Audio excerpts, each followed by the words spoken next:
الحمد للہ وکفا والصلاة والسلام علی عباده الذین اصطفى خصوصاً علی افضلهم وخاتم النبیین محمد الامین وعلی آلہ وصحبہ اجمعین. اما بعد فقد قال اللہ تبارک وتعالی کما ورد فی سورۃ نوح اعوذ باللہ من الشیطان الرجیم بسم اللہ الرحمن الرحیم. انا ارسلنا نوحا الى قومه ان انذر قومك من قبل ان يأتيهم عذاب علیم. قال یا قوم اعبدوا اللہ واتقوه واطیعون. وقال عز وجل كما ورد في سورة البقرة يا أيها الناس اعبدوا ربكم الذي خلقكم من نفس واحدة والذين من قبلكم لعلكم تتقون. وقال عز وجل كما ورد في سورة الذاريات وما خلقت الجن والإنس إلا ليعبدون. وقال جل وعلا كما ورد في سورة البقرة يا أيها الذين آمنوا ادخلوا في السلم كافة. وقال جل وعلا كما ورد في نفس السورة أفتؤمنون ببعض الكتاب وتكفرون ببعض فما جزاء من يفعل ذلك منكم إلا خزي في الحياة الدنيا ويوم القيامة يردون إلى أشد العذاب وما اللہ بغافل عما تعملون. صدق اللہ العظیم. رب اشرح لی صدری ویسر لی امری واحلل عقدۃ من لسانی یفقہوا قولی. اللہم ربنا الہمنا رشدنا واعذنا من شرور انفسنا. اللہم ارنا الحق حقا وارزقنا اتباعہ وارنا الباطل باطلا وارزقنا اجتنابہ. اللہم اجعلنا من عبادک المخلصین. اللہم اجعلنا من عبادک المخلصین. اللہم اجعلنا من عبادک المتقین. آمین یا رب العالمین. معزز حاضرین اور محترم خواتین، السلام علیکم ورحمۃ اللہ وبرکاتہ. آپ کے علم میں اس سے پہلے بھی آ چکا ہوگا اور ابھی بھی آپ کو یاد دہانی کرا دی گئی ہے کہ میری گفتگو کا موضوع ہے اللہ تعالیٰ کا انسانوں سے واحد مطالبہ. آپ حضرات میں سے بہت سے لوگ حیران بھی ہوئے ہوں گے کہ واحد مطالبہ کیا معنی ہے. اللہ کے تو مطالبے بہت ہیں. نماز پڑھو 5 وقت، روزہ رکھو رمضان کا، صاحب نصاب ہو تو زکوٰۃ ادا کرو، اور صاحب استطاعت ہو تو حج کرو، اپنا مال خرچ کرو اللہ کی راہ میں، خنزیر مت کھاؤ، مردار مت کھاؤ، خون مت کھاؤ، اور جو چیزیں اللہ کے سوا کسی اور کے نام پر ذبح کی گئی ہوں ان کا گوشت مت کھاؤ، شراب نہ پیو، سود مت کھاؤ، جوا مت کھیلو. تو شریعت کے احکام جتنے بھی ہیں وہ اللہ کے مطالبات ہیں. لیکن مسئلہ یہ ہے کہ اگر ہم ایک لفظ میں کہنا چاہیں کہ ہمارا رب ہم سے کیا چاہتا ہے، ایک لفظ میں، اس کے لیے میں آپ کو ایک حدیث بھی سنا دوں. ایک بدو صحابی حضور کی خدمت میں حاضر ہوئے، دیہاتی تھے. انہوں نے عرض کیا کہ اے اللہ کے رسول، میں زیادہ باتیں نہ سمجھ سکتا ہوں نہ یاد رکھ سکتا ہوں، مجھے تو بس کوئی ایک بات ایسی بتا دو کہ میں اس کو مضبوطی سے تھام لوں اور میری نجات ہو جائے. حضور نے یہ نہیں فرمایا کہ یہ تم کیا بے وقوفی والا سوال کر رہے ہو، کوئی ایک بات تو نہیں ہے، دین کی تو بہت سی باتیں. آپ نے تو ہمیں بھی اصول بتایا ہے کہ کلموا الناس علی قدر عقولہم، لوگوں سے گفتگو کیا کرو ان کی عقل اور فہم کے مطابق. لہذا آپ نے جواب دیا قل آمنت باللہ ثم استقم، بات ختم. کہو میں ایمان لایا اللہ پر، پھر اس پر جم جاؤ. اب یہ کہنا تو آسان ہے میں اللہ پر ایمان لایا، لیکن جم جانا، ثم استقم، اس استقامت میں قیامت مضمر ہے. اسی طرح ایک لفظ میں اگر آپ اللہ تعالیٰ کے تمام احکام کو جمع کرنا چاہیں تو وہ لفظ عبادت ہے. ابھی میں نے سب سے پہلے آپ کو سورہ نوح کی ابتدائی آیت سنائی. اللہ فرماتا ہے انا ارسلنا نوح الی قومہ، ہم نے بھیجا تھا نوح کو اس کی قوم کی طرف، ان انذر قومک من قبل ان یاتیہم عذاب علیم، کہ اپنی قوم کو خبردار کر دو اس سے پہلے کہ دردناک عذاب آ جائے. اس حکم پر عمل کرتے ہوئے حضرت نوح نے کیا کہا؟ یا قوم اعبدوا اللہ واتقوہ واطیعون، اے میری قوم کے لوگوں اللہ کی عبادت کرو، اس کا تقوی اختیار کرو اور میری اطاعت کرو. تو آپ نے دیکھا ہوگا کہ مکی صورتوں میں، سورہ اعراف میں، سورہ یونس میں، سورہ شعراء میں بار بار اولو العزم رسول جو ہیں اللہ کے، حضرت نوح علیہ السلام، حضرت ہود علیہ السلام، حضرت صالح علیہ السلام، حضرت لوط علیہ السلام، حضرت شعیب علیہ السلام، حضرت ابراہیم علیہ السلام، حضرت موسیٰ علیہ السلام، حضرت عیسیٰ علیہ السلام، ان سب کی دعوت ایک ہے، یا قوم اعبدوا اللہ ما لکم من الہ غیرہ، اے میری قوم کے لوگوں اللہ کی عبادت کرو، اس کے سوا تمہارا کوئی معبود نہیں ہے. کہیں الفاظ آتے ہیں یا قوم اعبدوا اللہ واطیعون، اے میری قوم کے لوگوں اللہ کی عبادت کرو اور میری اطاعت کرو. تو ایک لفظ اگر ہے تو عبادت. اسی لیے میں نے آپ کو تیسری آیت سنائی سورہ زاریات کی، وما خلقت الجن والانس الا لیعبدون، میں نے جنوں اور انسانوں کو نہیں پیدا کیا مگر صرف اس لیے کہ میری عبادت کریں. گویا کہ غرض تخلیق آدم، انسانوں کی تخلیق کا مقصد یہ ہے کہ وہ اللہ کی عبادت کرے. کس قدر اہم لفظ ہے یہ.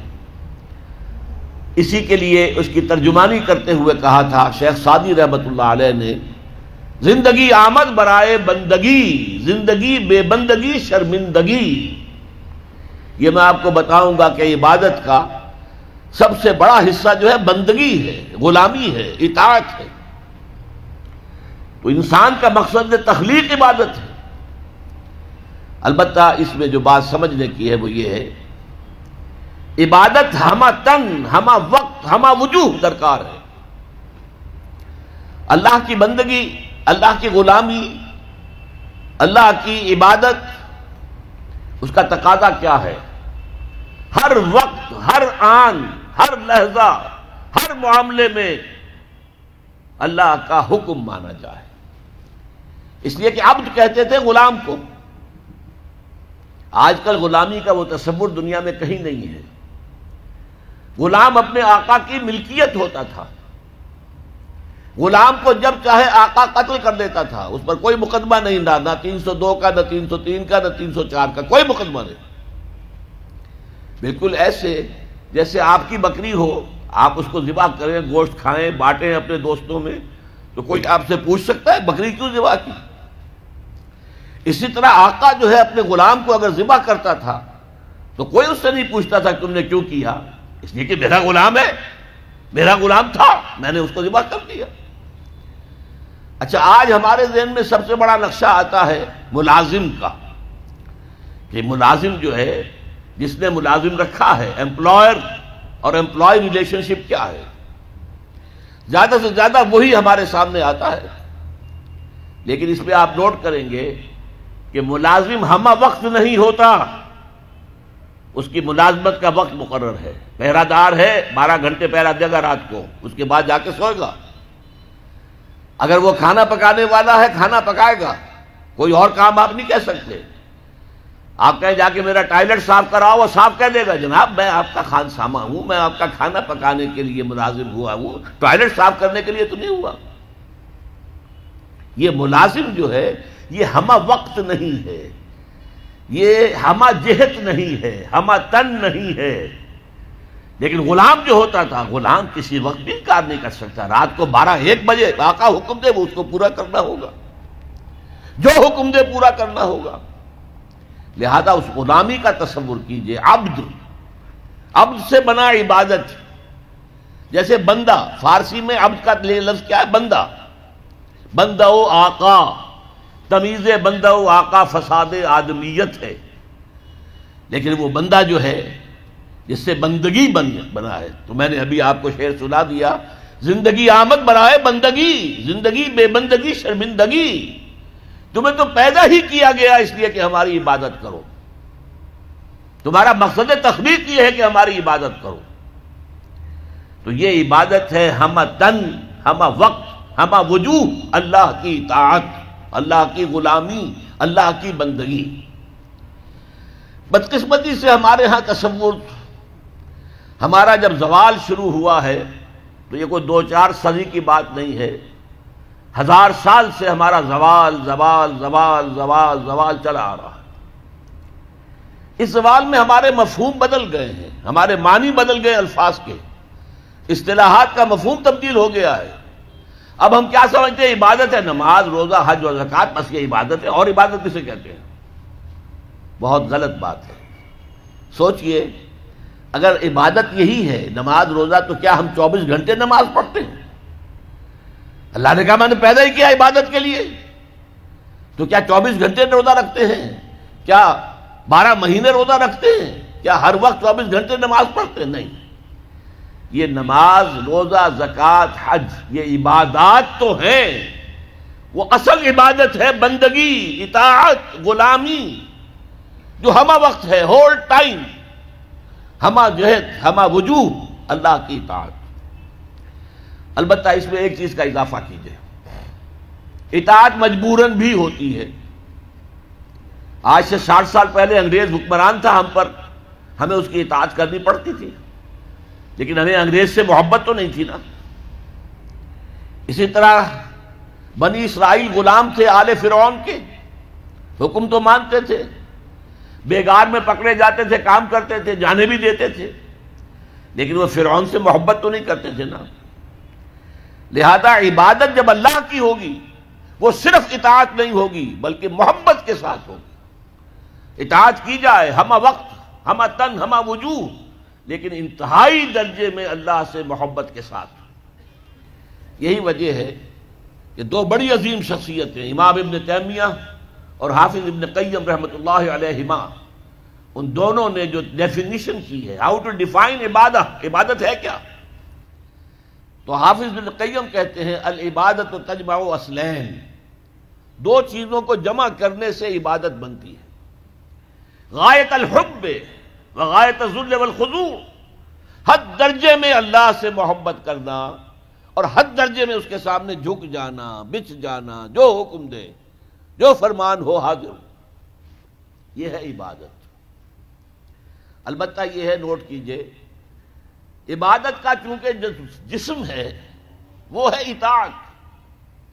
جیسے میرا یہ جسم ہے، 2.5 من کا وزن ہے، لیکن اس کی اصل حقیقت وہ جان ہے۔ وہ جان نہ ہو تو جلد از جلد نہلا کے دھلا کے کفن پہنا کے قبر میں اتار دیں گے کہ کہیں خام خواہ جسم جو ہے گل سڑ نہ جائے۔ اصل سے جان ہے، جان تو نظر نہیں آتی، نظر تو جسم آتا ہے۔ لہذا اطاعت کا جو جسم ہے وہ ہے، عبادت کا جسم ہے اطاعت، وہ نظر آتا ہے۔ اللہ کا حکم ہے نماز پڑھو، نماز پڑھتے نظر آتا ہے کہ نہیں؟ اللہ کا حکم ہے روزہ رکھو، ہم نے روزہ رکھا تو سامنے کو معلوم ہو گیا کہ نہیں کہ روزہ رکھا ہے۔ اللہ کا حکم ہے زکوٰۃ دو، تو ہم زکوٰۃ دیتے ہیں تو لوگوں کو پتہ چلتا ہے کہ ہم نے زکوٰۃ دی ہے۔ اللہ کا حکم ہے کہ اگر صاحب استطاعت ہو تو حج کرو، تو جب ہم حج کرتے ہیں لوگوں کو نظر آتا ہے کہ ہم حج کر رہے ہیں۔ لیکن یہ عبادت تب بنے گی جبکہ اس میں حد درجے کی محبت شامل ہو جائے۔ الا لا ایمان لمن لا محبت له، الا لا ایمان لمن لا محبت له، الا لا ایمان لمن لا محبت له، جس میں یہ محبت نہیں ہے اس کا کوئی ایمان نہیں۔ محبت اللہ کی نمبر 1 اور محبت اس کے رسول کی نمبر 2، یہ دونوں محبتیں ہوں تو ایمان ہے، ورنہ نہیں۔ قرآن میں فرمایا گیا والذین آمنوا اشد حبا للہ، اشد حبا للہ، اشد کا لفظ آپ جانتے ہیں شدید ترین۔ جو واقعی صاحب ایمان ہیں وہ شدید ترین محبت کرتے ہیں اللہ کے ساتھ۔ اور رسول نے اپنے بارے میں فرما دیا بہت خوبصورتی سے، لا یؤمن احدکم حتی اکون احب الیہ من والدہ وولدہ والناس اجمعین، تم میں سے کوئی شخص مومن نہیں ہو سکتا جب تک کہ میں اسے اس کے باپ سے، اس کے بیٹے سے اور تمام انسانوں سے زیادہ محبوب نہ ہو جاؤں۔ تو یہ محبت روح ہے، نظر تو نہیں آتی، نظر آئے گی اطاعت کہ آپ نے اللہ کا حکم مانا، رسول کا حکم مانا، لیکن یہ اطاعت عبادت تب بنے گی جبکہ اللہ کی محبت کے جذبے سے سرشار ہو کر اللہ کی اطاعت کی جائے۔ چنانچہ قرآن میں اس کی بڑی عمدہ مثال ہے، جب حضرت موسیٰ علیہ السلام پہلی مرتبہ فرعون کے دربار میں پیش ہوئے تو فرعون نے مذاق اڑایا کہ یہ آیا ہے یہ موسیٰ اور یہ ہارون اس کا بھائی، اور یہ ہم پر حکم چلانا چاہتے ہیں۔ وَقَوْمُهُمَا لَنَا عَابِدُونَ، حالانکہ ان کی قوم تو ہماری عابد قوم ہے، غلام قوم ہے۔ اب یہاں عبادت کے کیا معنی ہے؟ بنی اسرائیل پوجتے نہیں تھے، وہ بادشاہ کی پرستش نہیں کرتے تھے، لیکن بادشاہ کی اطاعت کرنے پر مجبور تھے، اطاعت کرتے تھے۔ اس کو اس نے کہا وَقَوْمُهُمَا لَنَا عَابِدُونَ، ان کی قوم جو ہے وہ تو ہماری عابد ہے، عبادت گزار ہے، ہماری غلام ہے، ہماری اطاعت شعار ہے، ان کو کیا حق پہنچتا ہے ہماری بلی ہمیں کو میاؤں۔ اچھا کوئی شخص کہہ دے کہ یہ تو فرعون کا لفظ ہے، آپ اسے دلیل کے طور پر لے آئے، اللہ کا لفظ تو نہیں ہے یہ، تو وہ بھی سن لیجئے۔ ایک دوسری ملاقات میں حضرت موسیٰ علیہ السلام نے جب دعوت پیش کی تو فرعون نے طنز کیا، الم نربک فینا ولیدا، اے فرعون، اے موسیٰ تم وہی نہیں ہو جسے ہم نے اپنے گھر میں پالا پوسا تھا۔ اللہ تعالیٰ کے حکم سے حضرت موسیٰ کو تو ایک صندوق میں بند کر کے دریائے نیل میں ڈال دیا تھا ان کی والدہ نے۔ وہ محل کے پاس سے گزر رہا تھا کہ وہاں کچھ عورتیں جو ہے دریا پر آئی ہوئی تھیں نہانے وغیرہ کے لیے، انہوں نے وہ تابوت جو تھا صندوق وہ پکڑ لیا، اس میں حضرت موسیٰ نکل آئے اور اتنے خوبصورت تھے یہ فوراً سمجھ میں آ گیا تھا یہ کوئی اسرائیلی ہے، اور اسرائیلی بچوں کے بارے میں حکم تھا کہ فوراً قتل کر دو، اگر لڑکا ہو، لڑکی ہو تو زندہ رہنے دو۔ لیکن یہاں حضرت آسیہ تھی، فرعون کی ایک بیوی جو مسلمان تھی، بنی اسرائیل میں سے تھی، انہوں نے کہا فرعون سے لا تقتلوہ، مت قتل کرو، قرۃ عین لی ولک، دیکھو ہمارے ہاں اولاد نہیں ہے، یہ تو میرے اور تمہارے لیے آنکھوں کی ٹھنڈک بن جائے گا، دیکھو کتنا خوبصورت بچہ ہے، لہذا ان کو قتل نہیں کیا گیا۔ اللہ تعالیٰ نے ایک جگہ سورہ طٰہٰ میں احسان گنایا ہے حضرت موسیٰ پر، وَأَلْقَيْتُ عَلَيْكَ مَحَبَّةً مِّنِّي، میں نے اے موسیٰ تم پر اپنی محبت کا پرتو ڈال دیا تھا، ایسی محبت خدا بندی، ایسا ان کا جذبہ ابھرا لوگوں کے اندر کہ حضرت موسیٰ کو غضب نہیں پہنچایا گیا، محل میں پلے ہیں۔ تو اس کے بعد فرعون کی اس وقت تک اولاد نہیں تھی، بعد میں اولاد ہو گئی، لیکن وہ جو بعد میں اولاد ہونے والا جو ہے پیدا ہونے والا شہزادہ، وہ حضرت موسیٰ کو اپنا بڑا بھائی سمجھتا تھا۔ تو حضرت موسیٰ کو جب طعنہ دیا الم نربک فینا ولیدا، اے موسیٰ تم وہی نہیں ہو جسے ہم نے بچپن میں پالا پوسا تھا، ہمارے ٹکڑوں پر پلے اور آج ہمارے منہ کو آ رہے ہو۔ اس کا جواب کیا دیا حضرت موسیٰ نے؟ وَتِلْكَ نِعْمَةٌ تَمُنُّهَا عَلَيَّ أَنْ عَبَّدْتَ بَنِي اسرائیل، بڑا احسان کیا تو نے کہ مجھے اپنے گھر میں پال دیا اور میری ساری قوم کو غلام بنا رکھا ہے۔ ان عبدت بنی اسرائیل، یہاں بھی لفظ عبادت آیا، تو لفظ عبادت کا پہلا اطلاق اطاعت پر ہے، البتہ اس کی روح جو ہے وہ محبت ہے، روح نظر نہیں آئے گی، جسم نظر آئے گا، لہذا عبادت کا جسم اطاعت، اللہ کی اطاعت ہمہ تن ہمہ وقت ہمہ وجوہ، اور اللہ کی اطاعت کا راستہ اللہ کے رسول کی اطاعت۔ بمصطفیٰ برساں خیش را کے دی ہمہ اوست، اگر بہو نہ رسیدی تمام بول حبیث، اپنے آپ کو مصطفیٰ صلی اللہ علیہ وسلم کے قدموں میں پہنچا دو، اگر وہاں تک نہیں جاؤ گے تو یہ سب بولہبی ہے، پھر باقی ساری باتیں جو ہے اس کا اسلام سے کوئی تعلق نہیں۔ اور حضور کی حدیث میں آپ کو سنا چکا، لا یؤمن احدکم حتی اکون احب الیہ من والدہ وولدہ والناس اجمعین، تم میں سے کوئی شخص مومن ہو ہی نہیں سکتا جب تک کہ میں اسے تمام انسانوں سے، یہاں تک کہ اپنے باپ سے اپنے بیٹے سے بھی زیادہ محبوب نہ ہو جاؤ۔ اب ایک نقطہ اور سمجھیے کہ میں نے بھی مانا نماز بھی عبادت ہے، روزہ بھی عبادت ہے، یہ عبادات ہیں، تو کیا تعلق ہے ان عبادات کا اس عبادت کے ساتھ جس کی تم بات کر رہے ہو؟ دیکھیے یہ کوئی تمبو کہیں لگا ہوا ہوتا ہے، شامیانہ ہے، تو چار اس کی طرف جو ہیں وہ کھڑے ہوتے ہیں بانس، ان کے اوپر وہ شامیانہ تنا ہوا ہے، 4 عبادتیں اللہ نے دی ہیں انسانوں کو، مسلمانوں کو، اہل ایمان کو، تاکہ بڑی عبادت کر سکیں۔ یہ بڑی عبادت ہمہ وقت، ہمہ تن، ہمہ وجوہ اللہ کی اطاعت کرنا آسان کام نہیں ہے۔ ہمارا نفس ہے جو برائی کی طرف ہمیں آمادہ کرتا ہے، شیطان لعین ہے، اس کی صلبی اور مانوی ذریت ہے، وہ ہمیں برائی کی طرف دھکیلتے ہیں۔ پھر مال کا لالچ ہے، وہ ہمیں بری طرف دھکیلتا ہے۔ ہمارے نفس کے تقاضے ہیں، چٹخارا چاہیے، عیش چاہیے، یہ ساری چیزیں جو ہیں ان کے ساتھ مقابلہ کریں گے تو اللہ کی بندگی کر سکیں گے، اللہ کی اطاعت کر سکیں گے، اللہ کی عبادت کر سکیں گے۔ لہذا 4 عبادات دے دی، 4 یہ بانس، 4 ستون جن پر چھت کھڑی ہوئی ہے عبادت کی، عبادت۔ اور وہ ستون نمبر 1 کیا؟ نماز۔ کس لیے؟ تاکہ بھول نہ جاؤ کہیں۔ 5 دفعہ دن رات میں نکلو اپنے کاروبار سے، صبح نیند بڑی ٹھنڈی ہوتی ہے، بڑی ٹھنڈی ٹھنڈی ٹھنڈی ہوا، ساری رات حبس رہا ہو تب بھی صبح ضرور کچھ نہ کچھ ہوا چلتی۔ مریض ساری رات تڑپتا رہا ہو لیکن صبح کے وقت آ کر اسے کچھ نہ کچھ سکون آتا ہے۔ تو فجر کی نماز کی اذان ہو گئی ہے، سن لی ہے، لیکن لیٹنے کو جی چاہ رہا ہے۔ اس کے خلاف جد و جہد کریں گے، اپنے نفس کے خلاف، تبھی تو اٹھیں گے نا۔ آؤ اٹھو، جاؤ مسجد میں، اللہ سے اپنا عہد جو ہے جو تم نے کیا ہوا ہے، بندگی کا عہد، جاؤ تازہ کرو اسے۔ 4 رکعتوں میں 4 دفعہ کہو ایاک نعبد و ایاک نستعین، اے اللہ ہم تیری ہی بندگی کرتے ہیں، تجھ ہی سے مدد مانگتے ہیں۔ پھر تم دھندا کرو گے، کاروبار کرو گے، دفتروں میں جاؤ گے، پھر ظہر کے وقت پھر آ جاؤ مسجد میں، پھر عہد تازہ کرو۔ پھر کوئی تھوڑا سا قیلولہ کر لیا، کوئی تھوڑا سا آرام کر لیا، کچھ کھانا کھایا، پھر گئے اپنی دکان پر، لیکن پہلے عصر کی نماز پڑھ لو، پہلے تم اپنا عہد جو ہے پھر تازہ کر لو، پھر غروب وقت، غروب سورج کے وقت پھر تازہ کرو، رات کو سونے سے پہلے پھر تازہ کرو۔ حفیظ جالندری کا بڑا عمدہ شعر ہے کہ سرکشی نے کر دیے دھندلے نقوش بندگی، آؤ سجدے میں گرے لوح جبیں تازہ کریں۔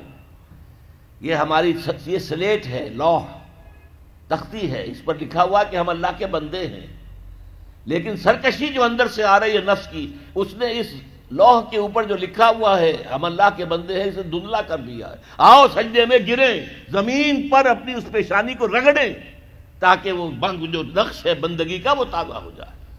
سرکشی نے کر دیے دھندلے نقوش بندگی، آؤ سجدے میں گریں لوح جبیں تازہ کریں۔ اچھا، ایک میں نے کہا نفس ہے، نفس امارہ ہے، اس کو چٹخارے چاہیے، اس کا مقابلہ کرنے کے لیے روزہ دیا۔ دیکھو روزے میں تم صبح سے شام تک حلال چیز بھی نہیں کھاؤ گے، پانی بھی نہیں پیو گے۔ اب تو رمضان جو آتا رہا ہے، اب سردیوں میں پتہ ہی نہیں چلتا روزہ کیا ہوتا ہے کیا نہیں ہوتا، لیکن اب آ رہا ہے رفتہ رفتہ، بہرحال وہ تو آتا ہے، ہر 30-33 برس کے بعد لازماً وہ سائیکل مکمل ہو جاتا ہے۔ پھر آئے گا مئی کا مہینہ، مئی کا روزہ، حلق خشک، آپ دفتر سے آئے ہیں تو زبان باہر نکلنے کو آ رہی ہے خشکی کی وجہ سے، پیاس شدید ہے، گھر میں داخل ہوئے ہیں، فریج میں رکھا ہوا ہے، ٹھنڈا پانی بھی ہے، مشروب بھی ہے، نہیں پی سکتے، اللہ کی اجازت نہیں۔ بھوک لگی ہوئی ہے، کھا نہیں سکتے، بہترین کھانے ہیں، نہیں کھانا، اللہ کی اجازت نہیں ہے۔ یہ کس لیے ہے کہ تم نے 1 مہینے صبح سے شام تک حلال چیز بھی نہیں کھائی، حلال مشروب نہیں پیا، تو بقیہ 11 مہینے حرام سے تو بچو۔ یہ استعداد پیدا کرنے کے لیے روزہ۔ یا ایھا الذین آمنوا کتب علیکم الصیام کما کتب علی الذین من قبلکم لعلکم تتقون، تاکہ تمہارے اندر تقویٰ پیدا ہو جائے۔ مال کی محبت کو دل سے نکالنے کے لیے زکوٰۃ دو، صدقات دو، انفاق کرو، نکالو اس مال کو، نکالو، جتنا یہ مال نکلے گا اتنا ہی دل کے اندر سے مال کی محبت کم ہوگی۔ اور یہ ساری چیزیں حج میں جمع کر دی، خرچ بھی ہوتا ہے۔ احرام کے اندر پابندیاں بھی ہیں، احرام کی حالت میں زن و شوہر کا تعلق نہیں ہو سکتا، بیوی اور شوہر کا۔ اسی طریقے سے آپ بال نہیں توڑ سکتے اپنا، اور پھر یہ ہے کہ اس کے اندر ذکر بھی ہے، تلبیہ بھی ہے، لبیک اللہم لبیک لبیک لا شریک لک لبیک ان الحمد والنعمت لک والملک لا شریک لک۔ یہ ترانہ جو ہے حمد کا اور ترانہ توحید وہاں پر پڑھا جا رہا ہے۔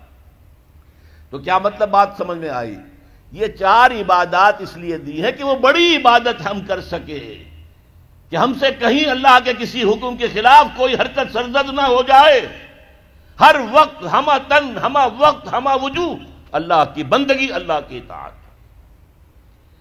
اب تیسرا نقطہ ذرا کڑوا ہے، اب تک کی باتیں تو آپ کو اچھی لگی ہوں گی، اب کڑوی بات ہے۔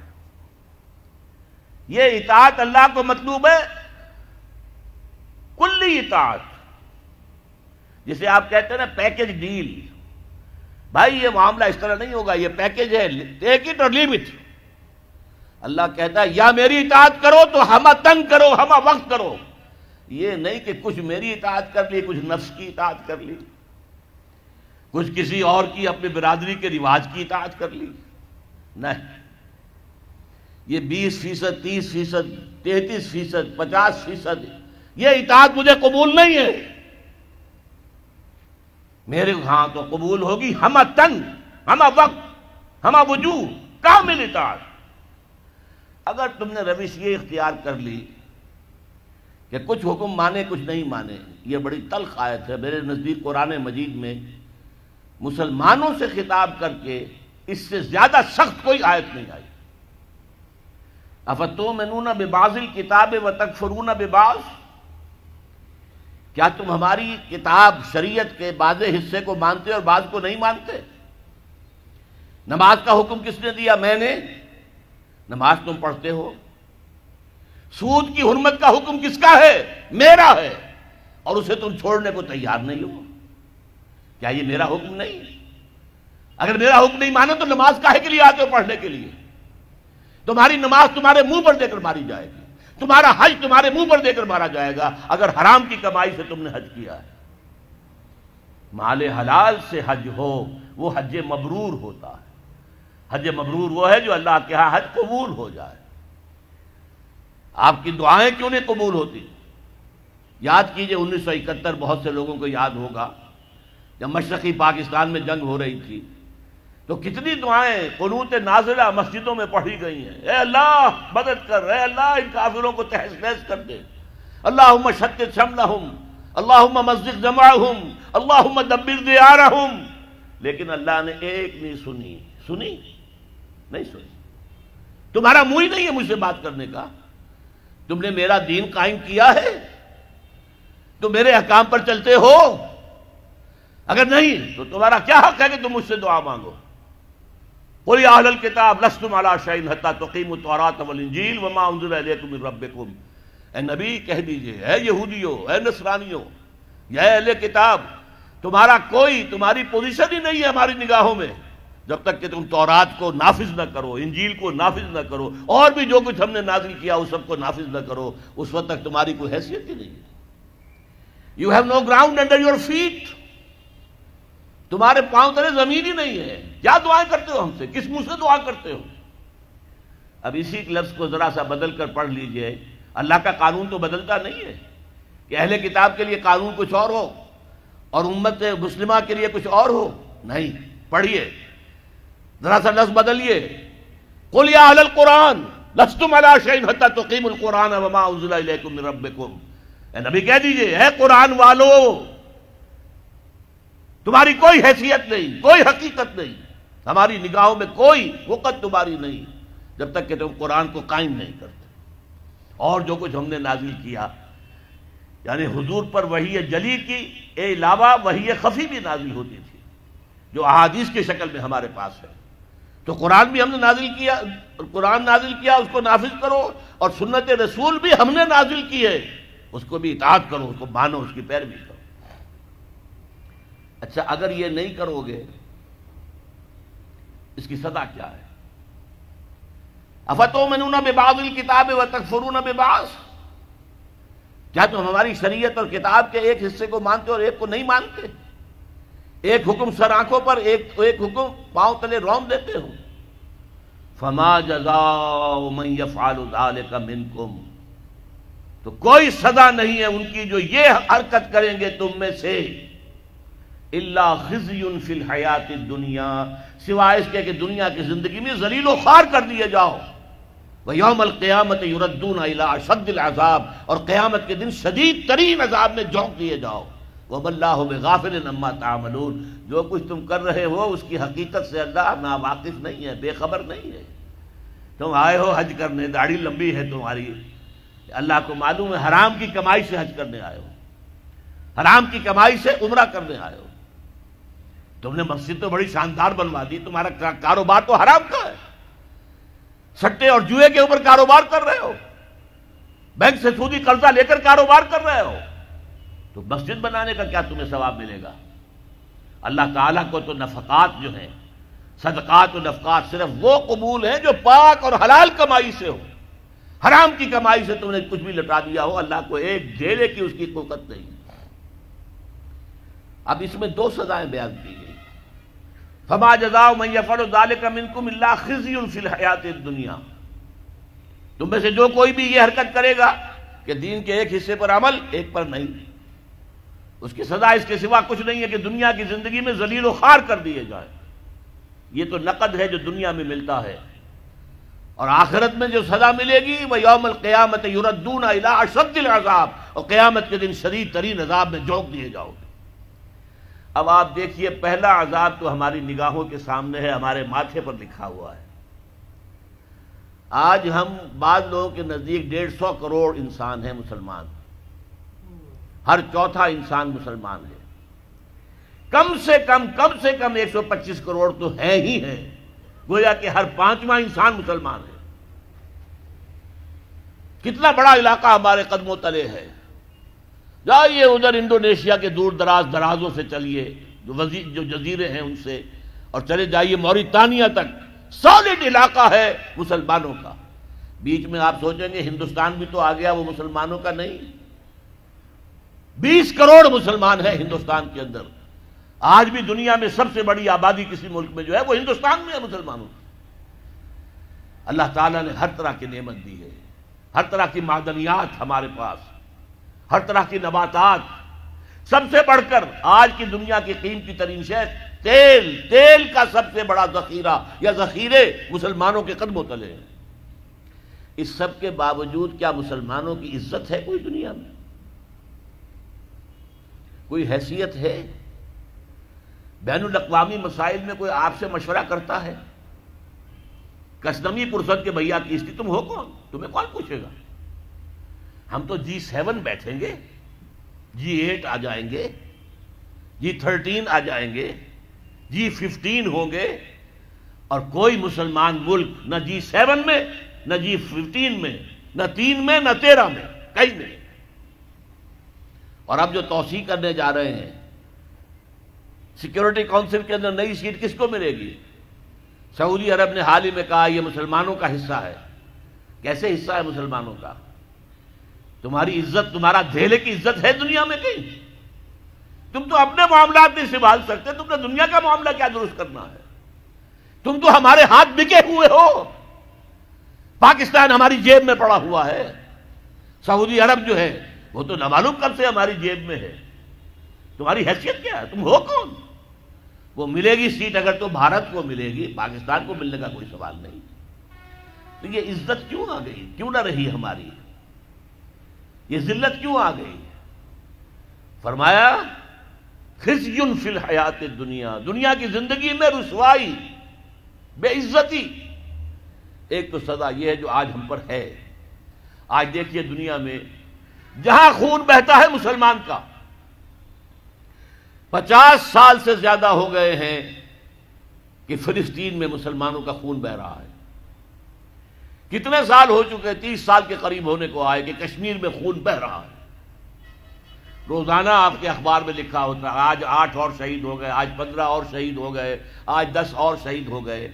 یہ ٹی وی پر بھی آپ دیکھتے ہیں، مناظر بھی دیکھتے ہیں. اب پھر خون اگر گرا ہے بوسنیا میں تو مسلمان کا، کوسوو میں تو مسلمان کا، چچنیا میں تو مسلمان کا، صومالیہ میں گرا تو مسلمان کا، فلپائنز میں گر رہا ہے تو مسلمانوں کا، اب تھائی لینڈ میں بھی شروع ہو گیا تو مسلمانوں کا.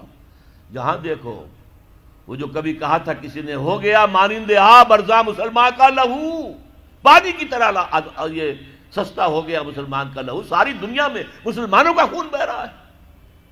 اور کم ہمتی کا عالم یہ ہے، بزدلی کا عالم یہ ہے کہ ہم یہ کہہ کر کھڑے ہو کر کہہ نہیں سکتے کہ انف از انف، تم نے جو کچھ ہمارے ساتھ کیا ہے اب ہمارے میدان میں ہم مقابلہ کریں گے۔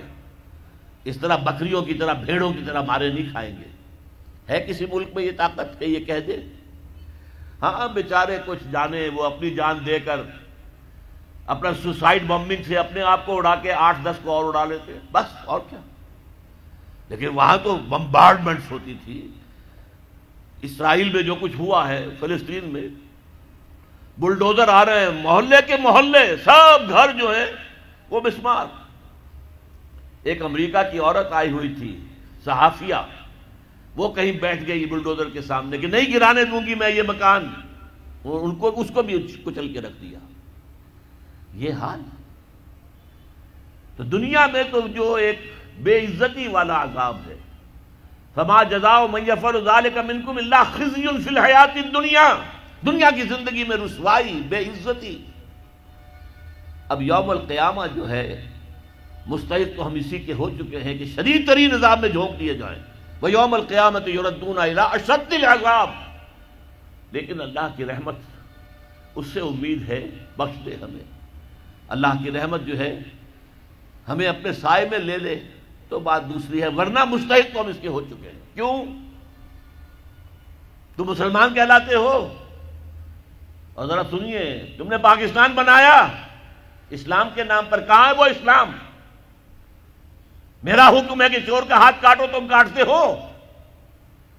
میرا حکم ہے کہ زانی اور زانیہ اگر غیر شادی شدہ 100 کوڑے برسر عام مارو، چاہے وہ عورت ہو، برسر عام کوڑے لگائے جائیں، تم کرتے ہو؟ میں نے کہا اگر سود نہیں چھوڑو گے تو اعلان جنگ ہے میری طرف سے، فاذنوا بحرب من اللہ ورسولہ، اللہ اور اس کے رسول کی طرف سے اعلان جنگ ہے، الٹیمیٹم ہے۔ تم چھوڑتے ہو سود کو؟ تمہاری تو ساری معیشت جو ہے اس کا تانا بانا سود اور جوئے پر ہے۔ جوئے کا حد تو یہ ہو گیا بسکٹ بیچنا ہو تو اس کے لیے بھی لاٹری چل رہی ہے، بسکٹ کے ڈبے میں فلاں چیز نکل آئے گی تو قرعہ اندازی ہوگی، آپ کو ایک کار بھی مل سکتی ہے بسکٹ کے ایک ڈبے کے ذریعے سے۔ لوگ لگے ہوئے، یہ گھی کا ڈبہ اگر لوگے ہمارا تو اس میں سے کوئی سونے کا ٹکڑا بھی نکل کے آ سکتا ہے۔ تو سود اور جوا یہ ہمارے تانا بانا ہے ہماری پوری معیشت کا۔ یہ جب ہوگا تو آخرت کا عذاب تو ہم مستحق تو ہو چکے ہیں، باقی اللہ تعالیٰ بخش دے، یہ بات دوسری ہے۔ اب ذرا آئیے عملی مسئلے کی طرف، کیا کریں؟ ہم ایسے ملک میں رہ رہے ہیں جس میں اللہ کا قانون نافذ نہیں ہے، جس کا مالی نظام سود اور جوئے پر ہے، ہم اس کو بدل نہیں سکتے، کیا کریں؟ کہاں جائیں؟ کس طرف جاؤں؟ کسے دیکھوں؟ کسے آواز دوں؟ اے ہجوم نامرادی، دل بہت گھبرائے ہے، کہاں جاؤں؟ دنیا میں 1 انچ نہیں ہے، کوئی ملک نہیں ہے جہاں اے اللہ تیرا دین قائم ہو، جائیں تو کہاں جائیں؟ اور اگر تھوڑی سی دیر کے لیے کچھ اسلام کے احکام نافذ ہو گئے تھے افغانستان میں تو انہوں نے بھی تو آنے کی اجازت تو نہیں دی کہ آ جائیں باہر لوگ اور یہاں پر آباد ہو جائیں، زمین نہیں خرید سکتے۔ ہماری قوم کہے گی یہ ہماری زمینیں بیچ رہے ہیں۔ لہذا طالبان بھی اس کی ہمت نہیں کر سکے کہ وہ قوم کے جذبات کے خلاف باہر سے آنے والے مسلمانوں کو آباد کریں۔ مہاجرین تو وہ تھے، مدینے کے مہاجرین مکے سے جو آئے تھے، مدینے والوں نے، انصار نے اپنے گھر تقسیم کر دیے، لو بھائی یہ میرا گھر ہے، اس کے اندر بیچ میں دیوار میں کھڑی کر دیتا ہوں، یہ میرا حصہ، یہ تمہارا حصہ۔ محمد نے صلی اللہ علیہ وسلم تمہیں میرا بھائی قرار دیا ہے، آؤ بھائی آؤ، تم میرے بھائی ہو، حضور نے بنایا ہے، دیکھو یہ دکان میری ہے، دیوار کھینچ دیتا ہوں، آدھی دکان میری آدھی تمہاری۔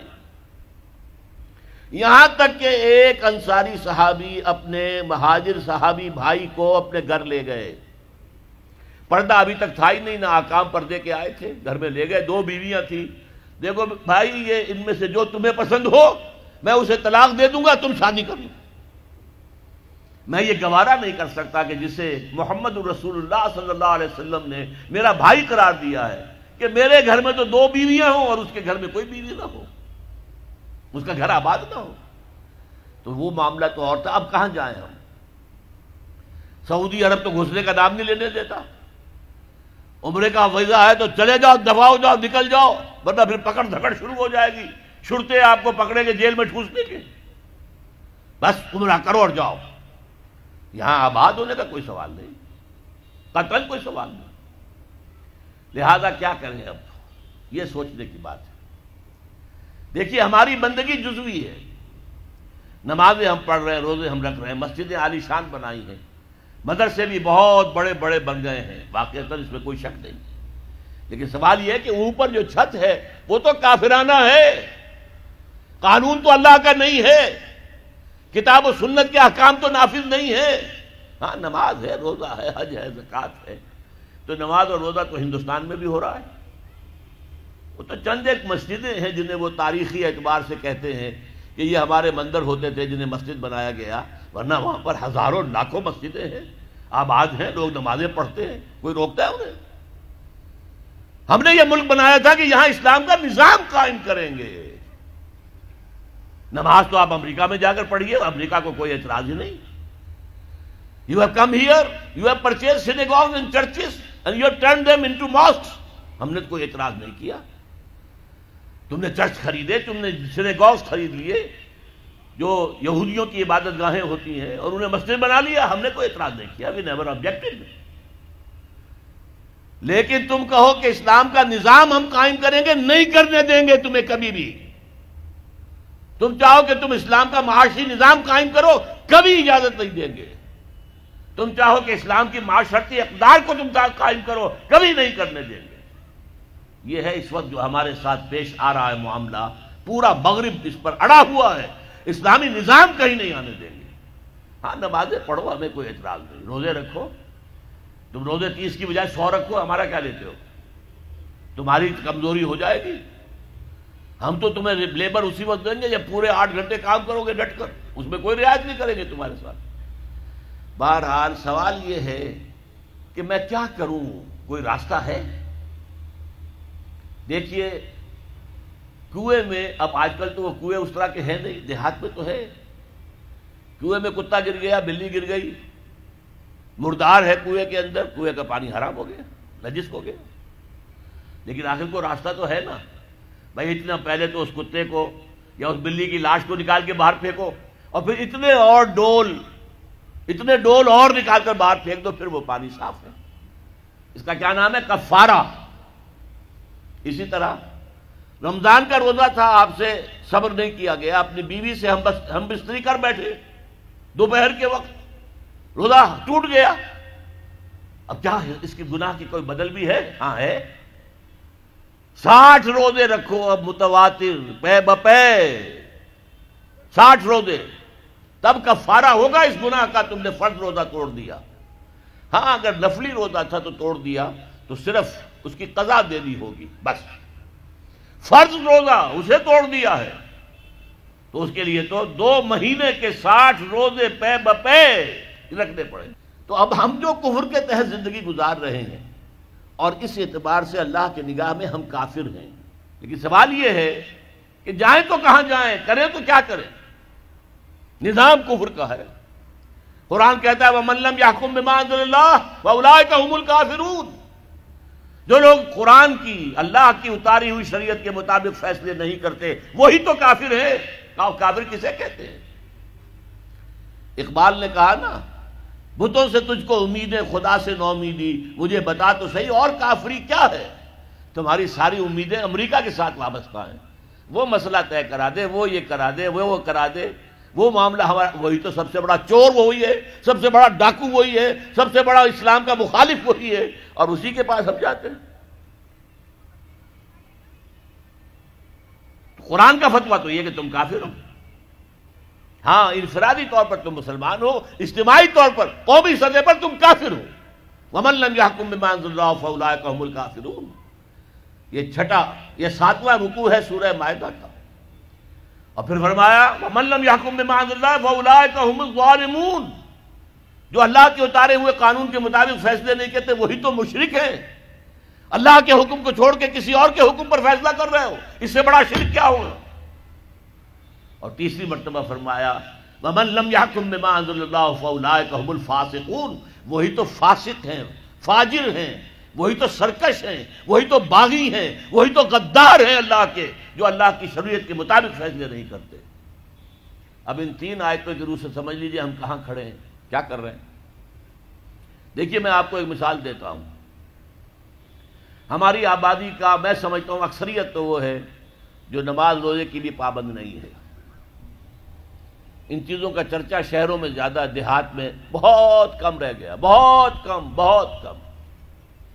اور ہماری 70% آبادی دیہات کے اندر ہے۔ اچھا، جو نمازیں پڑھتے روزے رکھتے ہیں، خاص طور پر شہروں کے کاروباری لوگ، وہ بلیک مارکیٹنگ بھی کرتے ہیں، وہ حسابات بھی غلط دیتے ہیں، جھوٹ بولتے ہیں، جھوٹ یا حلف اٹھاتے ہیں کہ یہ حساب ہم حلفیہ میں کہہ رہا ہوں یہ حساب صحیح ہے، جبکہ حساب غلط ہے۔ سودی کاروبار کرتے ہیں، اپنے کاروبار کو بڑھانے کے لیے سود کا قرضہ لیا ہے، سودی قرضہ لیا بینک سے، اپنی بلڈنگ بنانے کے لیے بہت بڑی قرضہ لیا ہے بینک سے، تو ان کی عبادت کیا ہوئی؟ وہ اس آیت کے ذیل میں آ گئے کہ نہیں؟ افتؤمنون ببعض الکتاب وتکفرون ببعض فما جزاء من يفعل ذلك منكم الا خزي في الحياة الدنيا ويوم القيامة يردون الى اشد العذاب وما الله بغافل عما تعملون۔ لیکن میں ان کو بھی چھوڑتا ہوں۔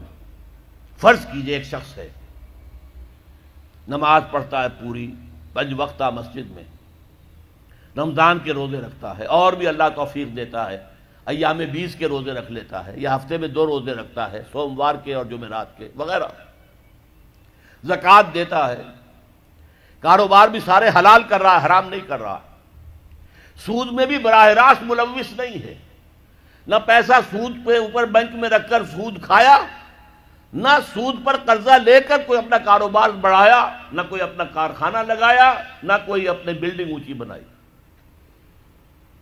پردہ بھی اس نے اپنے گھر میں بالکل شرعی نافذ کر دیا۔ وہ اس پورے اسلام پر کاربند ہے جس میں وہ کاربند ہو سکتا ہے اس وقت، لیکن وہ اس قوم کا فرد ہے جو قوم اللہ کے فتوے کے مطابق کافر قوم ہے، جو اللہ کے فتوے کے مطابق مشرک قوم ہے، جو اللہ کے فیصلے کے مطابق فاسق و فاجر قوم ہے۔ قوم کے فرد تو ہم اسی کے ہیں۔ چور کا ہاتھ تو نہیں کاٹا جا رہا، ڈاکوؤں کو وہ سزا تو نہیں جا رہی سورہ مائدہ میں جو آئی ہے، ان کے ہاتھ اور پاؤں مقابل سم سے کاٹ دیے جائیں، یا یہ کہ انہیں ملک سے باہر دفع کر دیا جائے، قتلوا تقتیلا، ان کے ٹکڑے کر دیے جائیں۔ ڈاکوؤں کو کوئی سزا ملتی ہے ایسے؟ اول تو پکڑنے کا کیا سوال، پکڑ گئے تو رشوتیں دے کر چھوٹ جائیں گے۔ یہاں تو عدل بھی جو ہے خریدا جا سکتا ہے بڑے آرام سے، اور نہیں تو 4-6 مہینے جیل میں رہ لیں گے۔ وہاں بھی ان کا بڑا راج ہوتا ہے، جو ڈاکو ہوں ان کی تو ہیبت ہوتی ہے، جیل کے صدری خود ان سے ڈرتے ہیں، ساری چیزیں حرام ان کے پاس وہاں بھی پہنچتی ہیں، جیل کے اندر نکل آئیں گے۔ اللہ اللہ خیر صلی اللہ، کہیں شرعی سزا دی گئی کسی ڈاکو کو؟ یہاں کہیں کسی زانی کو؟ اب زانی فرض کیجئے، واقعہ یہ ہے کہ کسی کا بھی جرم زنا ثابت کرنا بہت مشکل کام ہے کہ 4 گواہ موجود ہوں جنہوں نے آنکھوں سے دیکھا ہو۔ یہ جتنے رجم ہوئے حضور کے زمانے میں، وہ ہم لوگوں نے خود آ کر کہا ہے اللہ کے رسول ہم سے وہ خطا ہو گئی ہے جس کی سزا رجم ہے، ہمیں پاک کر دیجئے، ہمیں سنسار کر دیجئے۔ حضرت معاذ اسلمی نے اسی طریقے سے اپنے آپ کو پیش کیا، غامدیہ خاتون نے اسی طرح اپنے آپ کو پیش کیا، لیکن جرم ثابت کیسے کیا جائے کسی پر؟ وہ تو اقرار کر رہے ہیں، تو ان کو سزا ہو گئے، رجم ہو گئے۔ لیکن سوال یہ ہے کہ کوئی عورت حاملہ ہو گئی ہے، اس کا تو ثابت ہو گیا نا کہ زنا کیا اس نے۔ اگر وہ شادی شدہ نہیں ہے تو پھر اس کا حمل جو ہے وہ تو سامنے آ گیا، کیا اس کو کہیں سنسار کیا گیا؟ یا فرض کیجئے بیوہ ہے، اب حمل ہو گیا اسے، کون سا حمل ہوا ہے، حلال کا یا حرام کا؟ اسے کوئی سزا دیتے ہو تم؟ ابھی تو یہ بڑی بحثیں چل رہی ہیں، حدود قوانین جو بنائے گئے تھے وہ بڑی جلدی میں بنائے گئے تھے، کچھ خلا اس میں رہ گئے ہیں، لیکن اصل میں جو لوگ شور مچا رہے ہیں وہ تو وہ ہیں جو کہتے ہیں کہ یہ اسلامی سزائیں وحشیانہ ہیں، بے نظیر بھٹو کا کہنا ہے یہ وحشیانہ سزائیں ہیں، اللہ کی دی ہوئی سزائیں وحشیانہ ہے، معاذ اللہ ثم معاذ اللہ ثم معاذ اللہ کلمہ کفر ہے۔ اب اس کا کیا علاج ہے ہمارے پاس، کیا کریں؟ میری بات کو توجہ سے سنیے، اس نظام باطل کو ذہناً تسلیم مت کرو، اس نظام باطل کی خدمت مت کرو، don't reconcile with it, don't serve it, don't support it. اس نظام کے تحت پھلنے پھولنے دولت مند بننے کی کوشش مت کرو، بلکہ اپنی زندگی کو سکیڑو، اپنی ضروریات کو کم کرو، اپنے آپ کو ذرا آزاد کرو، اپنا وقت جسے تبلیغی بھائی کہتے ہیں تفریغ اوقات، وقت فارغ کرو تاکہ اس وقت کو تم لگا دو اس نظام کے خلاف جد و جہد میں، ایک ایسی جد و جہد، ایک ایسی کوشش کہ اس نظام باطل کو جڑ سے اکھیڑ کر پھینکنا ہے اور اس کی جگہ نظام حق، دین حق نافذ کرنا ہے۔ یہ جد و جہد اگر کرو گے، تن من دھن لگاؤ گے، تو یہ کفارہ ہو جائے گا کہ تم کافرانہ ملک میں رہ رہے تھے، جس کا نظام کافرانہ تھا۔ تم چاہے اپنے آپ کو مسلمان سمجھتے تھے لیکن نظام کافرانہ تھا جس کے تحت تم زندگی گزار رہے تھے۔ ہاں اگر یہ کرو، اے اللہ میں نے اس نظام کو ذہناً تسلیم نہیں کیا، اے اللہ میں نے اس کی خدمت نہیں کی، میں نے اسے سپورٹ نہیں کیا، اے اللہ میں نے اس کے درمیان اس کے نیچے رہتے ہوئے عیش کرنے کی کوشش نہیں کی، اے اللہ بلکہ میں نے کم سے کم اپنی ضروریات کر کے وقت نکالا اور اس کے خلاف جد و جہد کی، اس نظام کو اکھاڑ کر پھینکنے کے لیے کوشش کی اور تیرا نظام لانے کی جد و جہد کی۔ لا نہیں سکے تو اے اللہ ہم کیا کریں، ہمارے اختیار میں تو نہیں ہے، وہ آئے گا تو اسی وقت جب تیری مرضی ہوگی، تیرا منشا ہوگا، لیکن ہم نے اپنی زندگی لگا دی۔ اگر تو یہ ہے تو کفارہ ہو گیا، اللہ کے عذاب سے آپ بچ جائیں گے۔ اگر یہ نہیں کہہ سکتے، آپ تو بھر اپنے باطل نظام میں رہ رہے ہیں، عیش کر رہے ہیں اور آپ پھیلنے پھلنے پھولنے کی کوششیں کر رہے ہیں، اور زیادہ عیش مل جائے اور زیادہ آسائشیں مل جائے، بڑا مکان بنا لوں اور بڑا محل بنا لوں اور بڑی حویلی بنا لوں اور کاروبار پھیلا لوں، ایک مل تھا 2 بن جائیں، 2 کے 3 ہو جائیں۔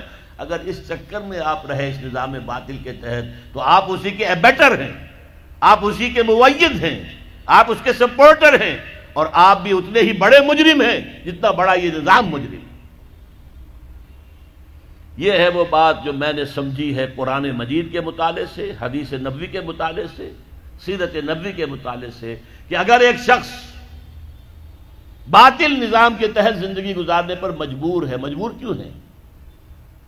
مجبور اس لیے کہ کوئی اور جگہ ہے ہی نہیں ہے، اللہ اب چلے جاتے وہاں، ہم ہجرت کرتے، لیکن ہے ہی کوئی جگہ نہیں جہاں اسلام کا نظام قائم ہے، تو کہاں جاؤں؟ پھر وہی شعر سنا رہا ہوں، کس طرف جاؤں، کدھر دیکھوں، کسے آواز دوں، اے ہجوم نامرادی دل بہت گھبرائے ہے۔ کیا کریں، رہنا تو یہی ہے، لیکن رہو یہاں، لیکن یہاں رہو ریوولٹ کرتے ہوئے، بغاوت کر کے اس نظام کے خلاف، لیو انڈر اٹ انڈر پروٹیسٹ، خوش دلی کے ساتھ نہ رہو، مجبوراً رہو، جیسے کہ جیل میں رہا جاتا ہے، کوئی خوش دلی کے ساتھ جیل میں نہیں رہتا، لیکن رہو۔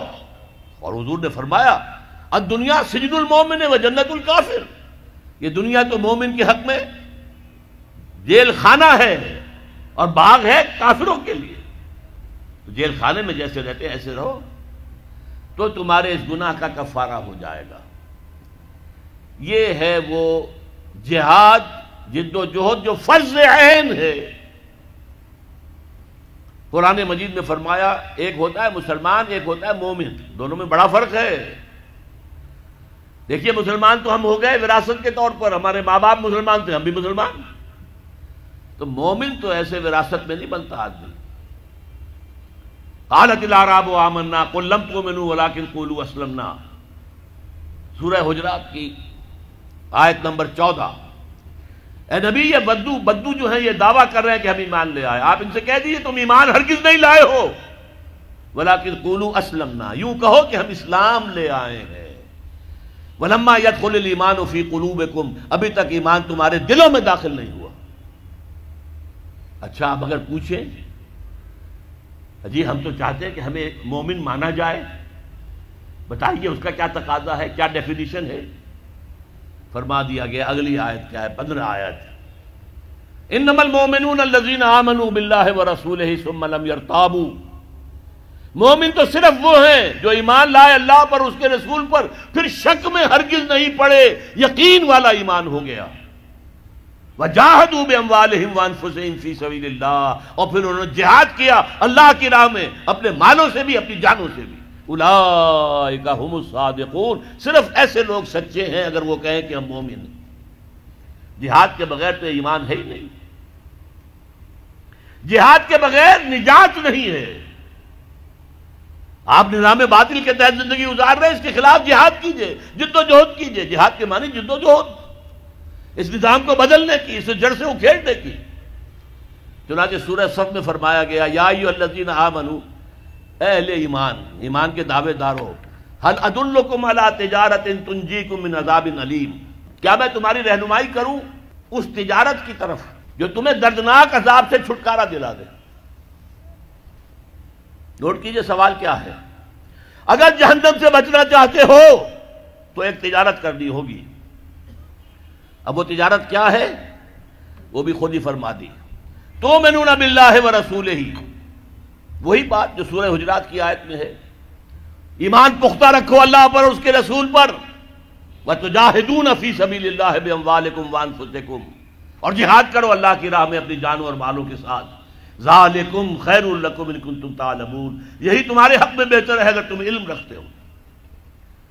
تو معلوم ہوا کہ یہ جہاد لازم ہے، یہ جد و جہد لازم ہے، یہ ایمان کا لازمی تقاضا ہے، یہ جہنم سے چھٹکارا پانے کی لازمی شرط ہے۔ اگر یہ نہیں کر رہے تو ایمان نہیں ہے تمہارے اندر، اور جہنم سے چھٹکارا پانے کی امید یہ ایک بس تمہارا خیال ہے، تلک امانیہم، یہ تمہارے من گھڑت خیالات ہیں، یہ تمہاری وشفل تھنکنگ ہے، یہ حقیقت نہیں ہے۔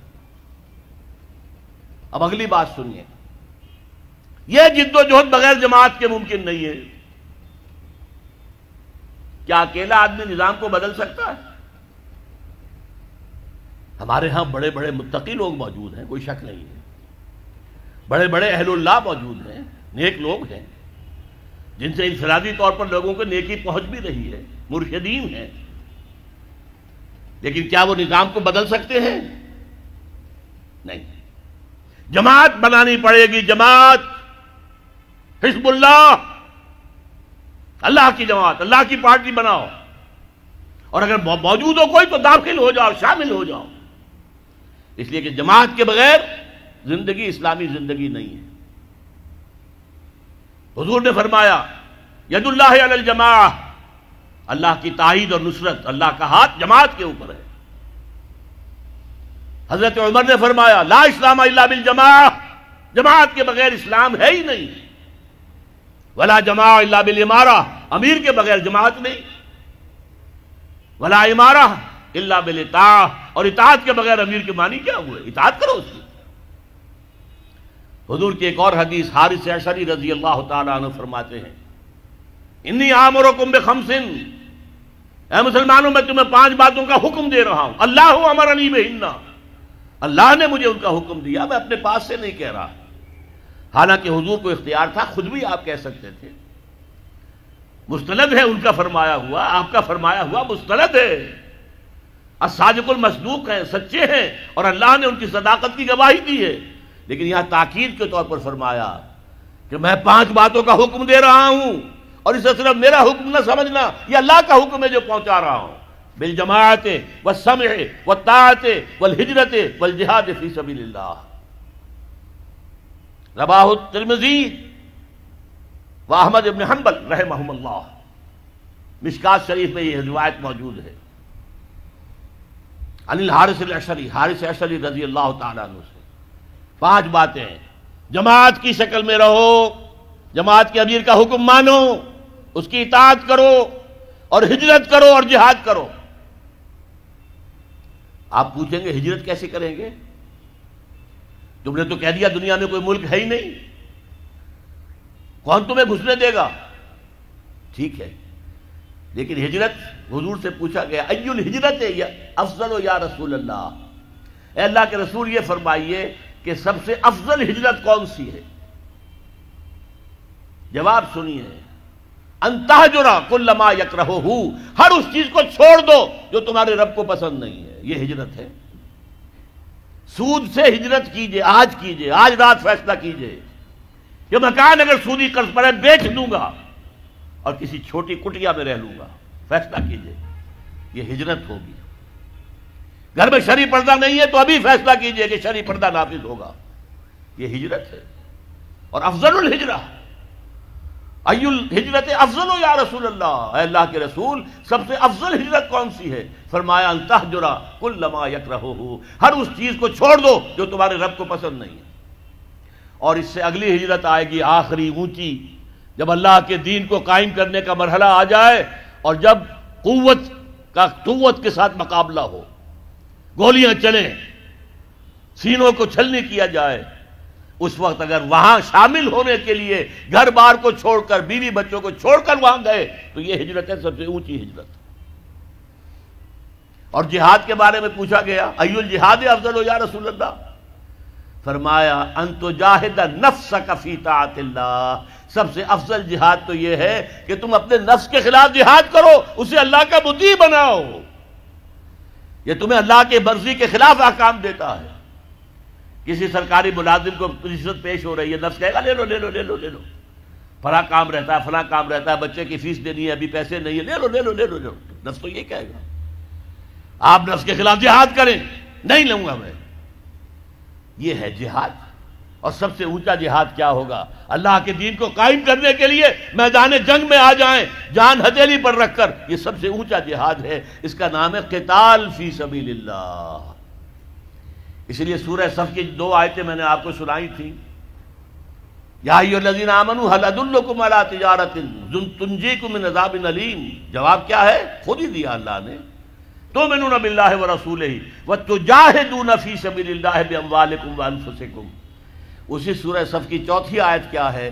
ان اللہ یحب الذین یقاتلون فی سبیلہ صفا کانہم بنیان مرصوص، اللہ کو تو اپنے ان بندوں سے محبت ہے جو اس کی راہ میں صفیں باندھ کر، ایسی صفیں جن میں کوئی رخنا پیدا نہ کیا جا سکے، جیسے کہ یوں سمجھیے کہ سیمنٹ کنکریٹ کی وال ہے، بنیان مرصوص ہے، سیسا پلائی ہوئی دیوار، کھڑے ہو کر اللہ کی راہ میں قتال کرو، جنگ کرو، وہ ہے محبوب ہمارا، وہ ہے پسندیدہ انسان ہمارا۔ اور اگر یہ نہیں کرتے، باطل چنگھاڑ رہا ہے، باطل چیلنج کر رہا ہے، امریکی تہذیب آ رہی ہے، بھاگتی آ رہی ہے، دوڑتی آ رہی ہے، اور ہم اپنے کاموں میں لگے رہے، بس زیادہ ہوا نماز پڑھ لی، روزہ رکھ لیا، کچھ کسی بزرگ کے بتائے ہوئے کوئی وظیفے کر لیے، کوئی ذکر کر لیا، اور سمجھا کہ بس ہمارا تو بیڑا پار ہے۔ نہیں،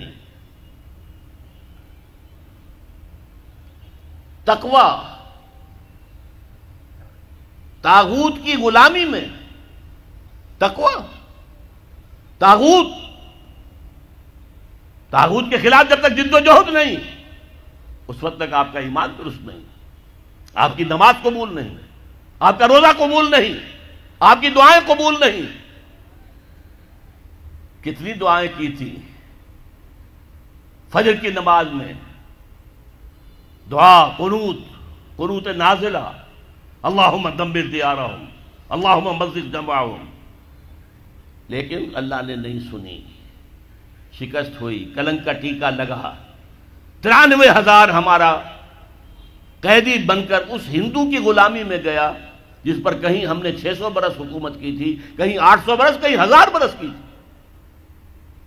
وہ کلنک کا ٹیکا آج تک ہمارے ماتھے سے دھلا نہیں ہے، جو عربوں کے ماتھے پر لگا تھا سن 67 میں، اس کو کم سے کم انہوں نے دھو دیا تھا سن 73 کی رمضان وار میں، بارلیو لائن کو کراس کر گئے۔ گولڈا مائر جو ہے خودکشی کرنے کی سوچ رہی تھی، وہ تو امریکہ نے آ کے بچایا ہے، تو انہوں نے تو کم سے کم 67 کی جنگ کا جو داغ تھا اسے دھو دیا تھا، ہم سے تو وہ داغ ابھی تک دھلا نہیں۔ کتنی بڑی شکست، کتنی تعداد میں ہمارے پی او ڈبلیوز، اور ہمارے جرنیل نے نام تھا ٹائیگر، شیر، اور اس نے اپنا پستول پیش کیا ہے، جنرل اروڑا اس کے ہاتھ میں دیا ہے، اطاعت قبول کی ہے، سیلوٹ کیا ہے۔ انا للہ و انا الیہ راجعون۔ تو جان لیجئے کہ نمبر ایک، اگر آپ طاغوت کے تحت زندگی گزار رہے ہیں تو پہلا فرض اس کے خلاف جد و جہد کرنا ہے۔ اگر نہیں کرتے تو ایمان نہیں تو نجات نہیں۔ اللہ خیر صلی اللہ، میں تو چند باتیں جانتا ہوں۔ قلندر جز دو حفظ لا الہ اور کچھ نہیں رکھتا، فقیہ شہر قارو ہے لغت ہائے حجازی کا، ہم تو لا الہ الا اللہ کا مفہوم یہ سمجھتے ہیں۔ اللہ خیر صلی اللہ۔ اور یہ کام بغیر جماعت کے ممکن نہیں، تو جماعت تلاش کیجیے۔ دیکھیے آپ یہ کہہ کر نہیں چھوٹ سکتے صاحب 10 جماعتیں، 12 جماعتیں، 15 جماعتیں، ہمیں کیا پتا کون سی جماعت ٹھیک ہے۔ آپ یہ کہہ کر اپنے آپ کو بری نہیں کر سکتے۔ دیکھیے آپ کو اپنے پاؤں کے لیے جوتی کی ضرورت ہے۔ آپ کہیں 10-12 دکانیں، پتہ نہیں کہاں ٹھیک جوتا ملتا ہے، میں تو جوتا لوں گا ہی نہیں، کیا ایسا کرتے؟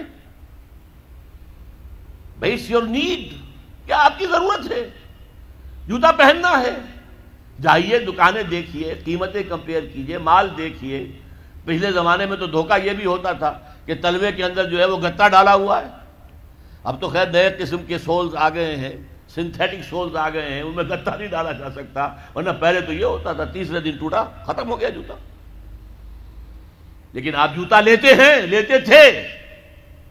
اسی طرح جماعتیں تلاش کیجئے، دیکھیے، مطالعہ کیجئے، ان کو دیکھیے ان کا طریقہ کار کیا ہے، ان کے قریب جا کر سونگھیے کہ خلوص کی خوشبو آتی ہے کہ نہیں، کہیں یہ بھی کوئی دنیا کا دھندا تو نہیں ہے، کہیں یہ سیاسی اقتدار حاصل کرنے کے لیے دین کا نعرہ تو نہیں لگ رہا۔ یہ سب دیکھیے، تحقیق کیجئے، تفتیش کیجئے۔ لیکن اگر آپ کو کوئی جماعت مل جائے اور پھر آپ شامل نہ ہوں تو نفی ہو جائے گی ایمان کی، لا اسلام الا بالجماعہ۔ اور اگر جماعت نہ ملے، آپ کہے صاحب اس جماعت میں تو یہ خرابی ہے، اس میں یہ خرابی ہے، اس میں یہ غلطی ہے، اس میں یہ بات جو ہے صحیح نہیں ہے، آپ نے ساری جماعتیں ریجیکٹ کر دی۔ اس کا مطلب کیا ہے کہ آپ خود جو ہے بقرات سقرات ہیں، آپ کے دماغ میں کوئی خاکہ موجود ہے، لہذا آپ پر لازم ہے کھڑے ہوں اور لوگوں کو بلائیں، من انصاری اللہ، لوگوں میں اللہ کے دین کو قائم کرنے کی جد و جہد کرنا چاہتا ہوں، دیکھو یہ میرا طریقہ کار ہے، اس طرح میں چلنا چاہتا ہوں، کون ہے جو میرا ساتھ دے؟ من انصاری اللہ۔ ایک اکیلا 2-11، ایک اکیلا 2 جماعت، سمجھ لیجئے۔ اگر آپ سفر پر جا رہے ہیں، 2 آدمی ہیں، جماعت سے نماز پڑھیے، ایک امام ہوگا، ایک مقتدی ہوگا۔ حضور نے تو فرمایا سفر پر اگر جاؤ 3 آدمی ہو تو ایک کو امیر بناؤ ضرور، تاکہ کوئی بھی اختلاف ہو تو اس کا فیصلہ دینے والا تو کوئی ہو نا۔ تو آپ جماعت بنائیں، کھڑے ہوں، کام کریں، اس لیے کہ نبی تو کوئی آئے گا نہیں، نہ آیا ہے، وہ تو نبی 1400 برس پہلے بس نبوت کا خاتمہ ہو گیا، دروازہ بند ہو گیا نبوت کا حضور پر صلی اللہ علیہ وسلم۔ اب ہوں گے تو یہی انسان ہوں گے نا، ان میں کمیاں بھی ہوں گی، کوتاہیاں بھی ہوں گی۔ اور اس میں آپ کے سامنے اور بات رکھ دوں، اگر آپ اپنے لیے جماعت تلاش کرنا چاہتے ہو تو کیا چیزیں دیکھنی چاہیے جماعت میں؟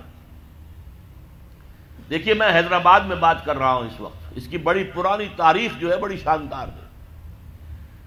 یہ شہر وہ ہے جس نے انگریزوں کے ساتھ جنگیں کی، یہ صوبہ وہ ہے جس نے ایک دن کے لیے بھی انگریز کی حکومت کو دل سے تسلیم نہیں کیا۔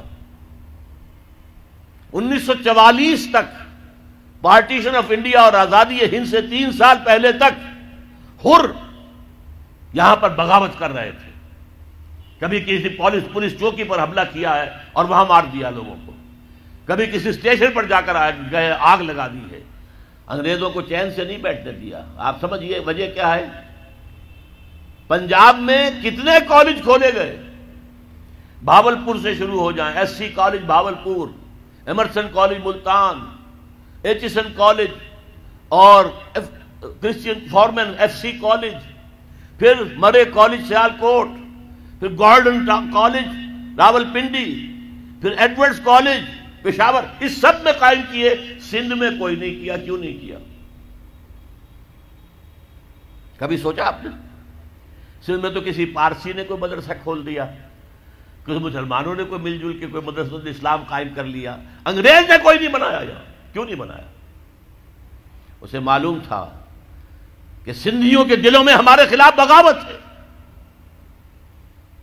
یہ کبھی ہمارے وفادار نہیں ہوں گے، جب بھی موقع ملے گا ہم پر حملہ کریں گے۔ جبکہ پنجاب اور سرحد کے درمیانی اضلاع جو ہیں وہ انگریز کے وفادار ثابت ہوئے۔ پنجاب کی فوج تھی جس نے کہ 1857 میں دلی جو انگریز کے ہاتھ سے نکل گیا تھا دوبارہ لے کر دی ہے، فتح کر کے دی۔ پنجابی تھے، وہ مسلمان تھے، سکھ بھی تھے، مسلمان بھی تھے۔ اس کی خاص وجہ تھی، مجھے یاد ہے میاں طفیل صاحب ابھی زندہ ہے،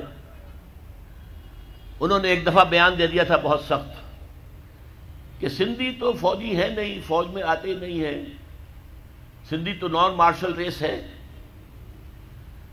یہ جو انگریز کا پروپیگنڈا تھا وہ ان کی زبان سے نکلا۔ اس کا جواب دیا تھا پھر جی ایم شاہ، غلام مصطفیٰ شاہ، جو سیکریٹری ایجوکیشن بھی تھے، لاہور میں کالج کے اندر پرنسپل بھی رہے۔ انہوں نے جواب دیا تھا یس وی ور نیور مرسنریز، ہاں ہم کبھی کرائے کے ٹٹو اور کرائے کے فوجی نہیں تھے جیسے تم تھے پنجابی ہو۔ تم نے تو جا کر کعبے پہ گولیاں چلائی ہیں انگریزوں کی سپاہی بن کر، تم نے تو جا کر یروشلم کا قبضہ لے کر دیا جنرل ایلن بی کو، انگریز کو۔ تو یہ سندھ ہے جس میں میں بات کر رہا ہوں، یہ سندھ ہے جہاں خاکسار تحریک بھی بڑی زبردست، تالپور برادران اس خاکسار تحریک کے بہت نمایاں کارکن تھے۔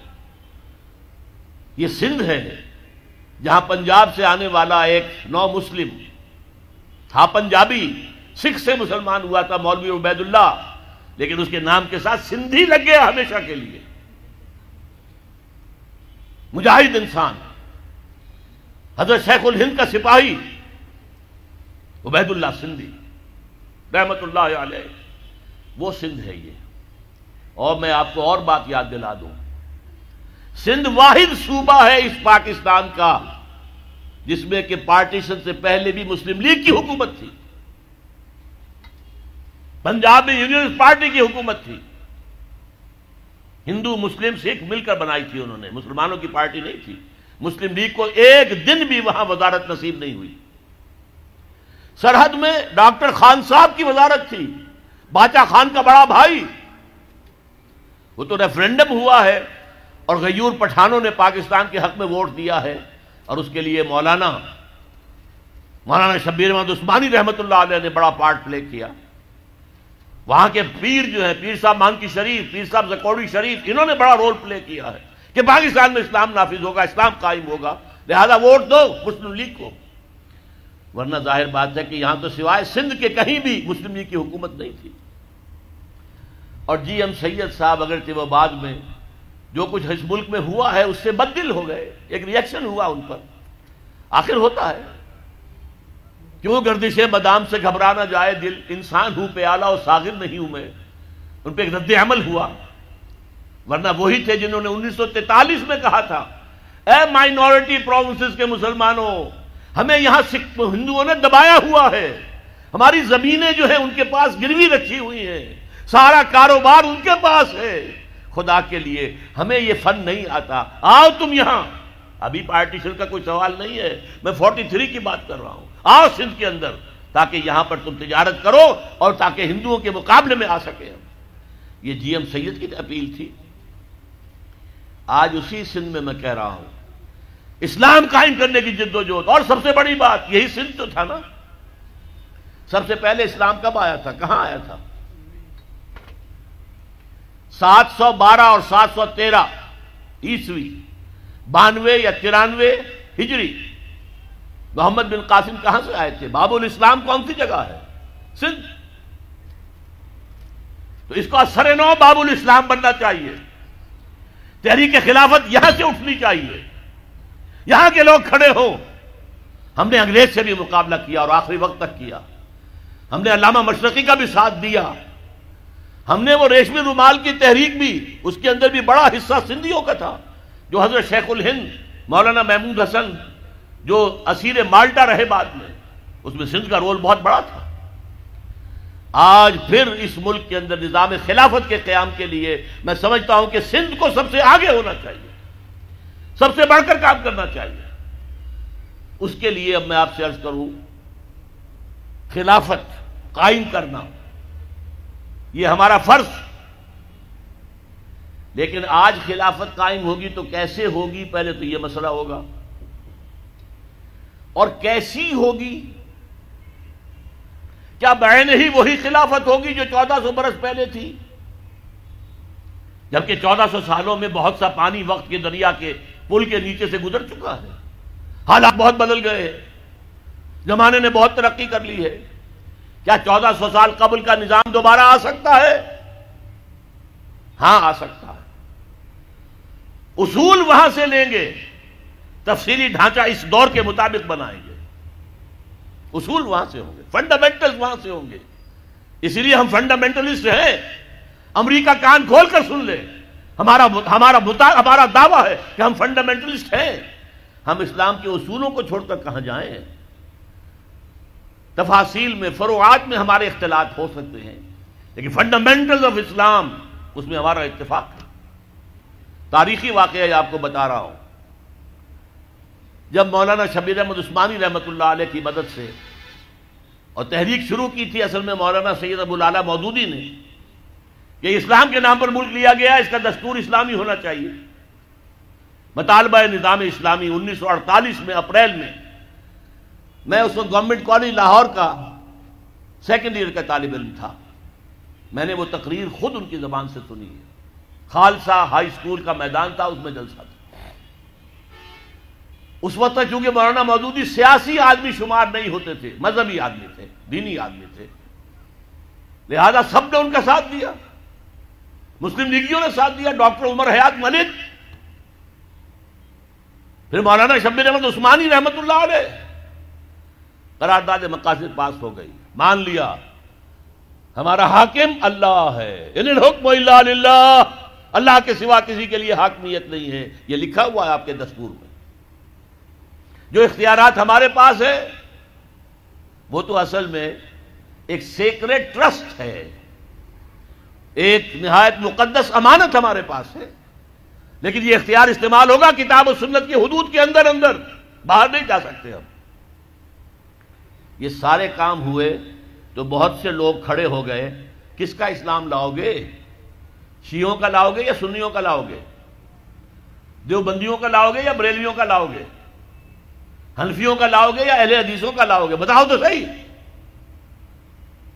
آپ ہی کے شہر کے ایک صاحب تھے، ایک بروہی، اللہ ان کی خطاؤں کے معاف کرے.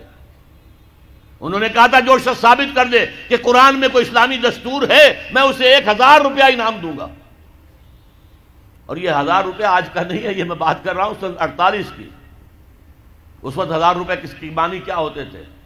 10 لاکھ سے کم تو نہیں تھا.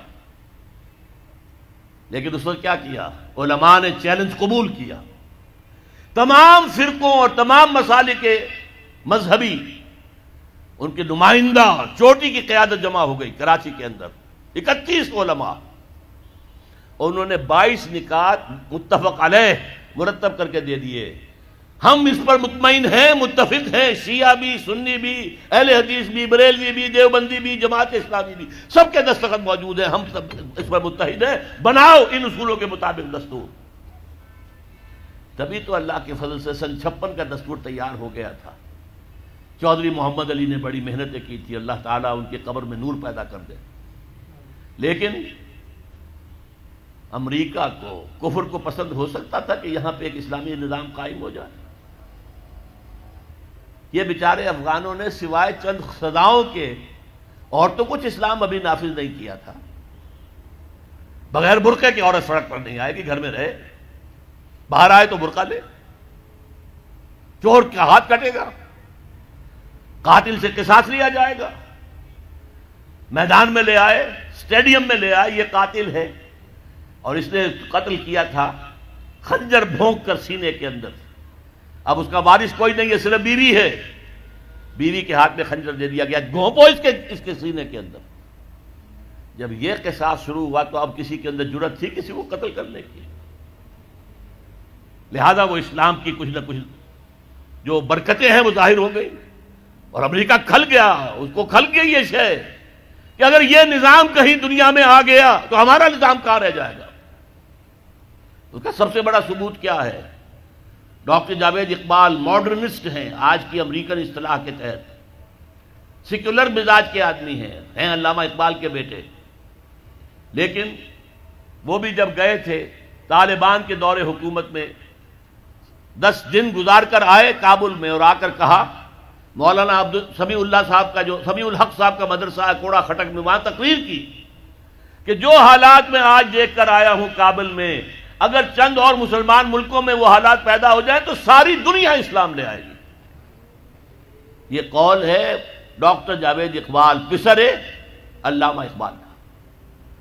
بہرحال وہ نظام قائم کرنا ہمارے ذمے ہے، ہمارا فرض ہے، اس کے بغیر ہماری زندگی، اگر ہم اس کے لیے جد و جہد نہیں کر رہے تو زندگی حرام ہے، زندگی ناجائز ہے، زندہ رہنا کفر ہے۔ ہاں اگر جد و جہد کریں، جو میرے لیے ممکن ہے میں کر جاؤں، جو آپ کے لیے ممکن ہے وہ آپ کریں، تو پھر اللہ تعالیٰ معاف کرے گا۔ اے اللہ ہم نے اس نظام کو ذہناً قبول نہیں کیا، we never reconciled with it۔ اے اللہ ہم نے تن من دھن لگایا تھا، اے اللہ میں نے جائیداد نہیں بنائی، اے اللہ میں نے کچھ اپنی اولاد کے لیے نہیں چھوڑا، کوئی ترکہ نہیں چھوڑا، کچھ نہیں، اے اللہ میں نے اپنا وقت لگایا ہے۔ میں آپ سے کہہ سکتا ہوں یہ کوئی فخر کی بات نہیں ہے، 40 برس کی عمر کے بعد حضور نے کوئی کاروبار دنیاوی نہیں کیا، یہ معلوم ہے آپ کو۔ بہت بڑے تاجر تھے، ایکسپورٹ امپورٹ کا بزنس، شام قافلہ لے کر جا رہے ہیں، وہاں سے قافلہ لے کر آ رہے ہیں، یمن قافلہ لے کر جا رہے ہیں، یمن سے واپس آ رہے ہیں، الخبر کے علاقے کے اندر لگتا تھا بہت بڑا تجارتی میلہ، وہاں جا رہے ہیں، واپس آ رہے ہیں۔ لیکن جب حکم آ گیا یا ایھا المدثر قم فانذر وربک فکبر، اے لحاف میں لپٹ کر لیٹنے والے صلی اللہ علیہ وسلم اب کھڑے ہو جاؤ، کمر کس لو، لوگوں کو خبردار کرو کہ مرنے کے بعد دوبارہ تمہیں زندہ کیا جائے گا، پھر تم سے حساب لیا جائے گا۔ فیما کنتم، کن حالات میں زندگی گزار رہے تھے جناب آپ؟ کیا اسلام کا غلبہ تھا؟ نہیں ہے، اللہ اسلام غالب تو نہیں، تم کوشش کر رہے تھے غالب کرنے کی، سوائے شرمندگی کے اور کیا ہاتھ آئے گا؟ اللہ تعالیٰ کی حجت تو قائم ہو جائے گی۔ میرے نبی کی ہڈیاں ٹوٹیں، میرے نبی کے دانت شہید ہوئے، میرے نبی کا جسم لہو لہان ہوا، میرے نبی کے چہرے کے اوپر تلوار کا وار پڑا جس سے 2 دندان آپ کے شہید ہوئے، اور خود جو پہنا ہوا تھا اس کی 2 کڑیاں گھس گئیں رخسار مبارک کی اس ہڈی کے اندر۔ ان کو ایک صحابی نے دانتوں سے پکڑ کر کھینچ کر نکالنا چاہا، ان کے دانت نکل گئے، وہ ہڈی وہ نہیں نکلی، وہ کڑیاں لوہے کی۔ پھر جیسے بھی ہاں کر کے نکالا گیا تو خون کا فوارہ چھوٹا ہے، اتنا خون گیا کہ آپ بے ہوش ہو کر گر گئے، اور خبر مشہور ہو گئی کہ حضور کا انتقال ہو گیا۔ یہ ساری تکلیفیں کس لیے اٹھائی تھی حضور نے؟ کیا حضور کو اچھا نہیں لگتا تھا کہ اچھا بھلا گھر ہو، کھلی فضا ہو، اچھا خوبصورت ماحول ہو، بچے ہوں اور ہر طرح کی آسائشیں ہوں؟ کس کو پسند نہیں؟ یہ صحابہ کرام کیا کر رہے تھے؟ فاقے کر رہے ہیں، فاقے پر فاقہ کر رہے ہیں۔ غزوہ خندق میں حکم ہو گیا مشورے کے بعد کہ خندق کھود دی جائے، دفاع کی ایک ہی شکل۔ اب سردی کا موسم ہے شدید، کئی وقت کا فاقہ ہے، پیٹوں پر اپنے پتھر باندھ رکھے ہیں اپنی چادروں کے ساتھ کس کر کہ پیٹ دوہرا نہ ہو جائے، کمر دوہری نہ ہو جائے۔ حضور کے پاس آ کر شکوہ کیا ہے، شکایت کی، اے اللہ کے رسول اب یہ بھوک ہم سے برداشت نہیں ہو رہی، دیکھیے ہم نے اپنے پیٹوں کے اوپر اپنے کرتے اٹھا کر دکھایا، ہم نے پتھر باندھے ہوئے، آپ نے اپنا کرتا مبارک اٹھا کر دکھایا، 2 پتھر بندھے ہوئے۔ اور اس وقت پھر جب خندق کھد رہی تھی تو صحابہ کرام آواز میں آواز ملا کر کہہ رہے تھے نحن الذین بایعوا محمدا علی الجہاد ما بقینا ابدا، ہم وہ لوگ ہیں جنہوں نے محمد سے بیعت کی ہے جہاد کی صلی اللہ علیہ وسلم، فدا ہو آباؤنا و امہاتنا، اب یہ جہاد جاری رہے گا جب تک کہ ہمارے جان میں جان ہے، جب تک جسم میں زندگی ہے، یہ جہاد جاری رہے گا۔ یہ ہے اسلام. یہ شہادت گاہ الفت میں قدم رکھنا ہے. لوگ آسان سمجھتے ہیں مسلمان ہونا. مسلمان تھے صحابہ کرام رضوان اللہ تعالی علیہ اجمعین. جیسے انہوں نے آپ کو وہ جو ایک شعر ہے اکبر الہ آبادی کا، تو خاک میں مل اور آگ میں جل، جب خشت بنے تب کام چلے، تو باقاعدہ انگاروں پر لوٹے ہیں. آپ کو معلوم ہے حضرت خباب بن الارت رضی اللہ تعالی عنہ کو بلایا گیا، آؤ، آ گئے. ان کی نگاہوں کے سامنے دہکتے ہوئے انگارے زمین پر بچھائے گئے. اتار دو کرتا، اتار دیا. لیٹو ان کے اوپر، لیٹ گئے. اب جب ان پہ انگاروں پر لیٹے ہوئے تھے تو کھال جلی پیٹھ کی، اور پیٹھ پر چربی ہوتی ہے، چربی پگھلی، اس سے وہ انگارے ٹھنڈے ہوئے. وہ ہاتھ نہیں اٹھایا انہوں نے، کیونکہ حضور کا حکم تھا، نو ریٹیلیشن، کوئی جوابی کارروائی مت کرو. جو ستم آتا ہے جھیلو، جو ظلم ہوتا ہے برداشت کرو، جو تکلیف آتی ہے جھیلو اور برداشت کرو.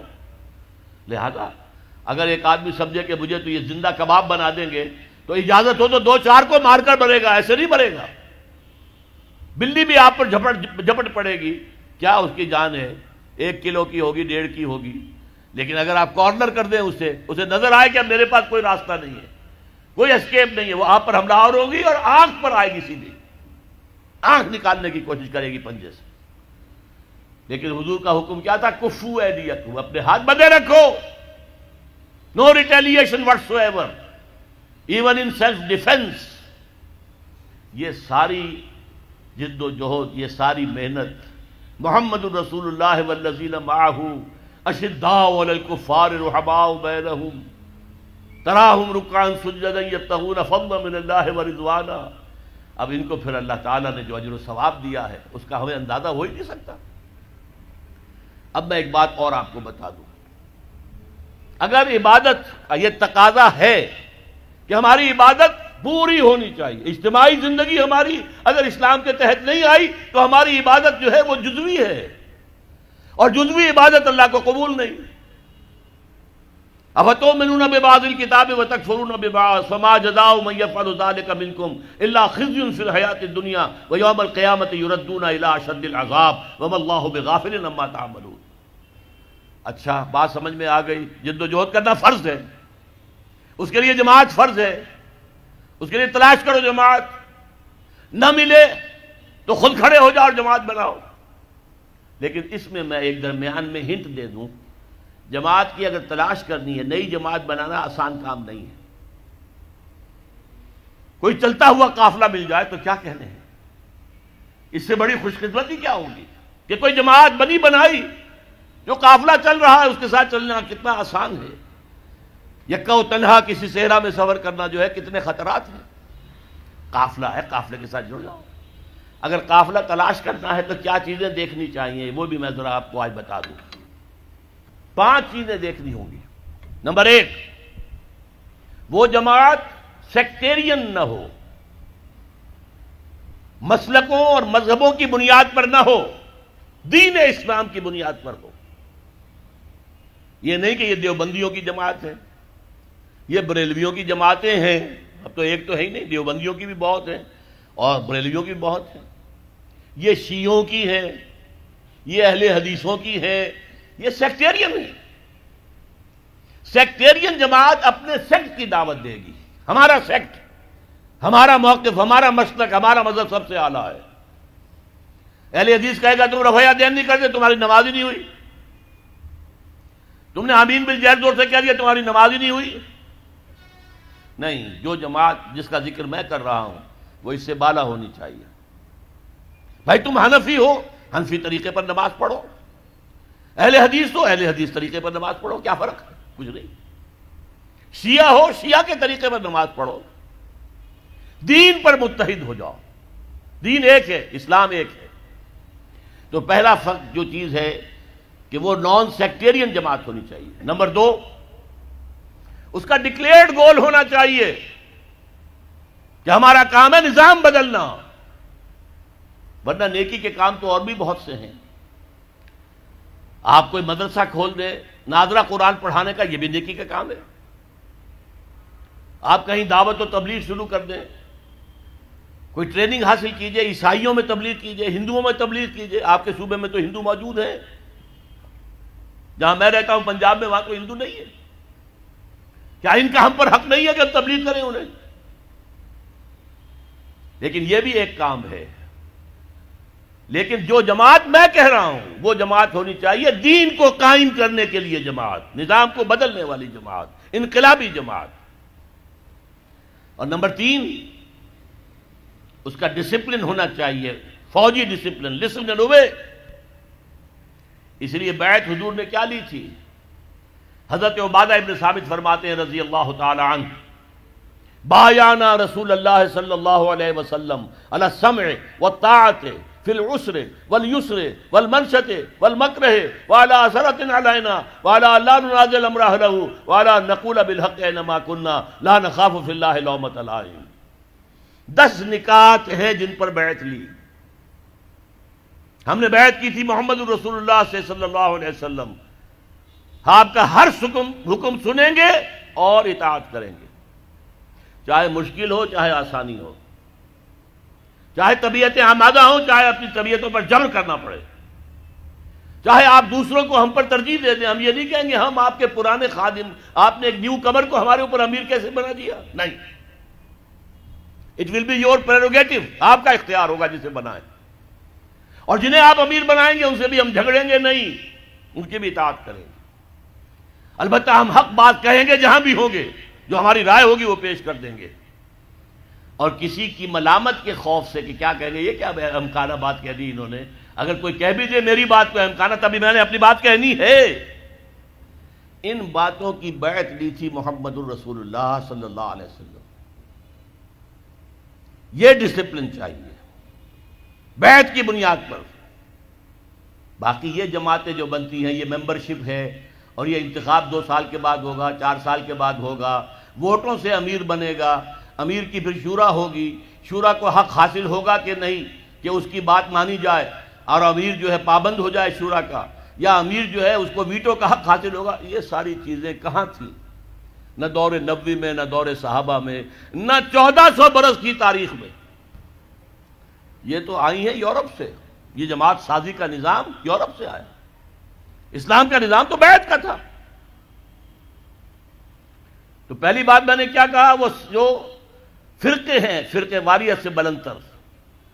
نمبر 2، اس کا ڈکلیئرڈ گول یہ ہو کہ ہمیں نظام بدلنا ہے. نمبر 3، ان کا ڈسپلن ہو فوج والا.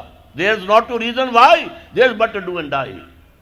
نمبر 4، ان سے پوچھا جائے آپ یہاں خلافت کا نظام کیسے قائم کریں گے، طریقہ کار کیا ہے؟ وعظ و نصیحت سے کریں گے تو ہو جائے گا کام یا نہیں؟ یا الیکشن میں حصہ لے کے کریں گے تو کوئی امکان ہے کامیابی کا؟ اور جو طریقہ ہے جو محمد نے اختیار کیا صلی اللہ علیہ وسلم، وہ بتاؤ ہمیں، اور تم بتاؤ کہ تمہارا طریقہ کار کیسے سیرت کے ساتھ مطابقت رکھتا ہے. یہ چوتھی ڈیمانڈ ہونی چاہیے. اور 5ویں نمبر پر جو میں نے پہلے کہا کہ جو قیادت ہے اس کے قریب جا کر سونگ ہو. پیچھے چلنے والوں کی بات میں نہیں کر رہا، پیچھے چلنے والے ہر طرح کے آدمی ہو سکتے ہیں، یہاں تک کہ حضور کے پیچھے چلنے والوں میں منافقین بھی موجود تھے.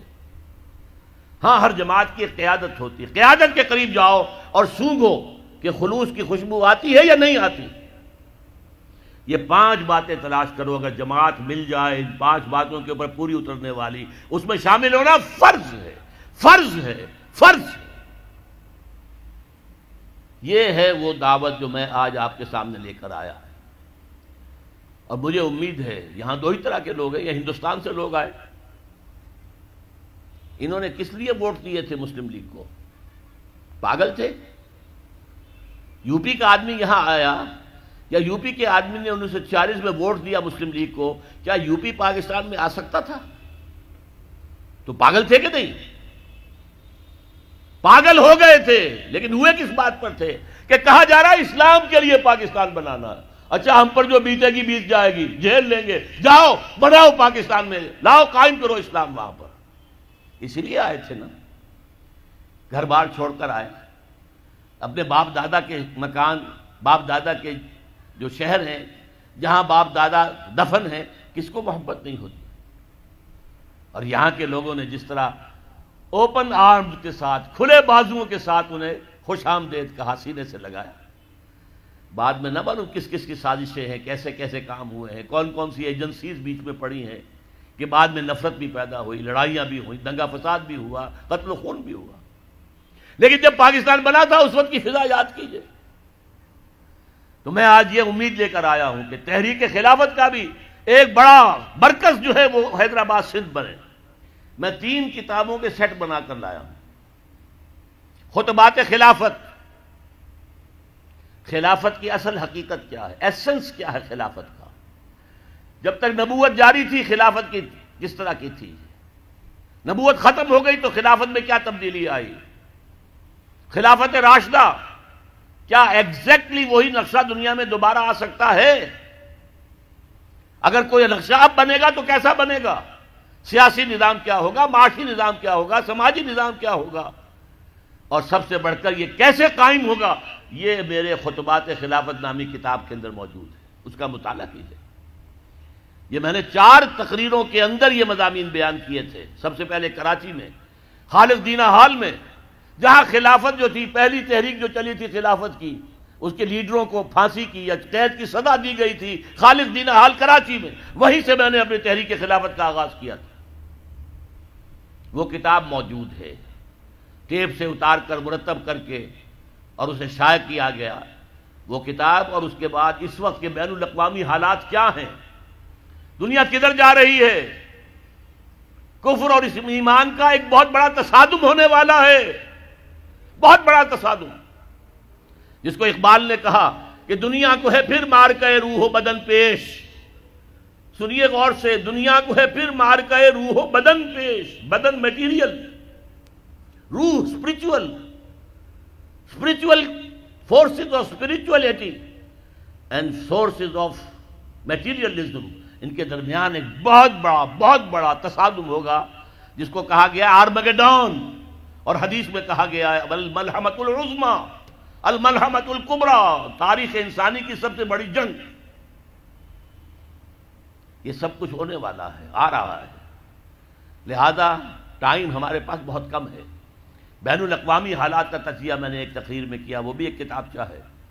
اور بدقسمتی سے ہماری کوتاہیوں کی وجہ سے پاکستان جب جن خطرات سے دوچار ہے، پہلے ہندوستان ہمیں زہر دے کے مارنا چاہتا تھا، اب گڑ دے کر مارنا چاہتا ہے. اب امریکہ چاہتا ہے کہ پاکستان بھارت کے نیچے ہو کر رہے،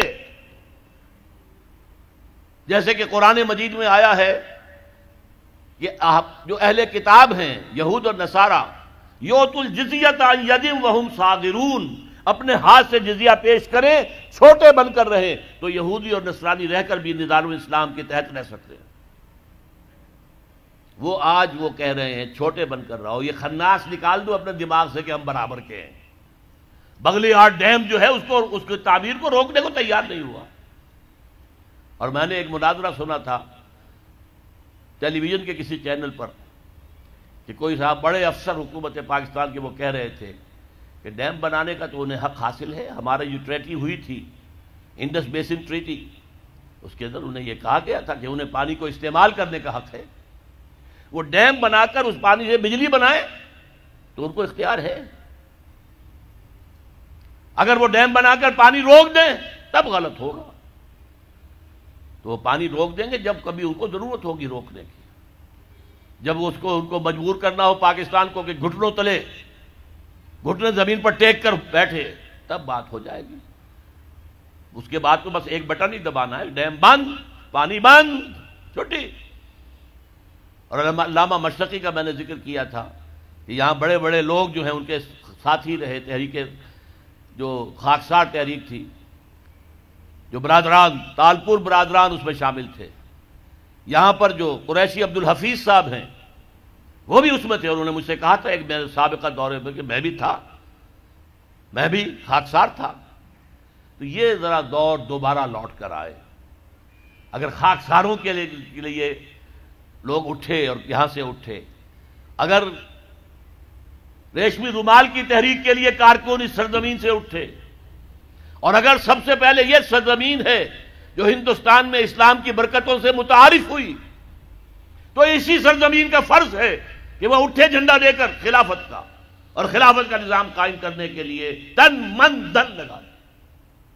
اس کے لیے جیسا کہ میں نے عرض کیا، وہ 3 کتابوں کا سیٹ ہے، لیجئے 80 روپے کے بجائے وہ 25% کمی پر 60 روپے کا مل جائے گا۔ 60 روپے صرف خطبات کی قیمت ہے، اس میں مزید آپ کو 2 میری تقریروں کے جو ہے پیمفلٹس مل جائیں گے، اور وہ جو دوسری تقریر ہے اس کا عنوان میرا، جب میں نے تقریر لاہور میں کی تھی تو اشتہار جو دیا تھا اس کا عنوان کیا تھا؟ کیا پاکستان کے خاتمے کی الٹی گنتی شروع ہو چکی ہے؟ And my answer was yes, Pakistan کے خاتمے کی الٹی گنتی شروع ہو چکی ہے۔ کیوں؟ جو اس کی مثبت اساس تھی اسلامی نظام، وہ تو ہم نے قائم کی ہی نہیں۔ ایک منفی اساس تھی ہندو کا خوف، وہ اب ختم ہو رہی ہے، دوستیاں ہیں، جفیاں پڑ رہی ہیں۔ بہرحال اگر اس کام کے لیے اٹھ کھڑے ہونا ہے، ہمت کرنی ہے، اگر صحابہ کرام کے نقش قدم کو سامنے رکھتے ہوئے اس پر قدم جما کر آگے چلنا ہے، تو ان چیزوں کا مطالعہ کیجئے۔ ہمارے اور جو پیمفلٹس ہیں، کتابیں ہیں، لیفلٹس ہیں، ہمارے اشتہارات ہیں، ہمارے جو ہیں کتابیں ہیں، اس کے علاوہ کتابچے ہیں، بہت کچھ ہے جو ہم نے پیدا کیا ہے، اس کا مطالعہ کریں اور پھر طے کریں کہ اگر شریک ہونا ہے تو اس میں شرکت اختیار فرمائیں۔ یہ کتابوں کا 3 کا سیٹ آپ لے سکتے ہیں، اور ایک ہے ذرا بڑا سیٹ، اس میں اسلام اور پاکستان نامی میری کتاب ہے، سن 66-67 میں میں نے لکھی تھی کہ پاکستان کیوں بنا، کیسے بنا۔ پھر استحکام پاکستان نامی میری کتاب ہے جو 1985 میں نے لکھی تھی۔ پھر استحکام پاکستان اور مسئلہ سندھ، وہ جی ایم سید صاحب اس زمانے میں اور سندھی نیشنلسٹ موومنٹ بہت عروج پر تھی، تو مسئلہ سندھ کیا ہے، اس پر میں نے کتاب لکھی تھی۔ اسی طریقے سے میری اس کے اندر وہ دونوں میری تقریریں بھی شامل ہیں، خطبات خلافت اس میں بھی شامل ہیں۔ بس آخر میں اللہ سے دعا کرتا ہوں مجھے بھی اور آپ کو بھی اپنے دین کا خادم اور سپاہی بنا لے۔ بارک اللہ لی و لکم فی القرآن العظیم ونفعنی و ایاکم بالآیات والذکر الحکیم۔